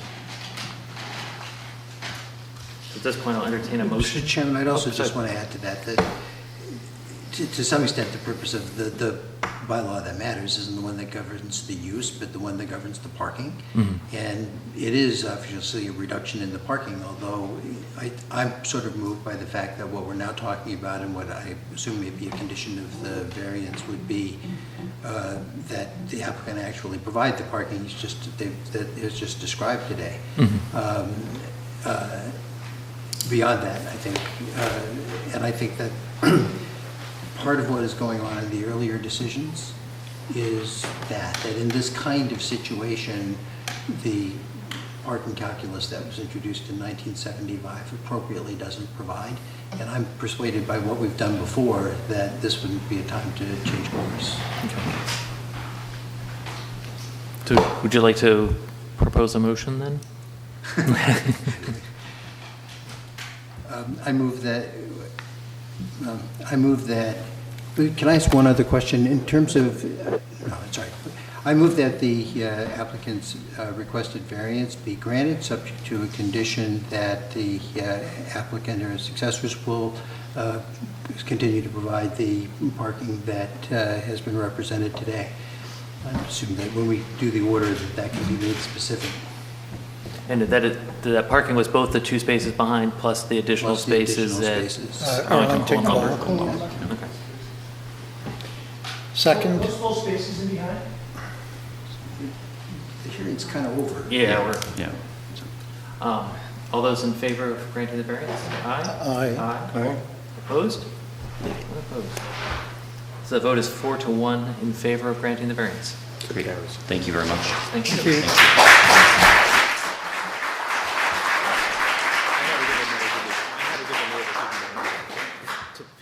So the board has one more article of just internal work, so if you're going to carry your conversations outside, that would be greatly appreciated.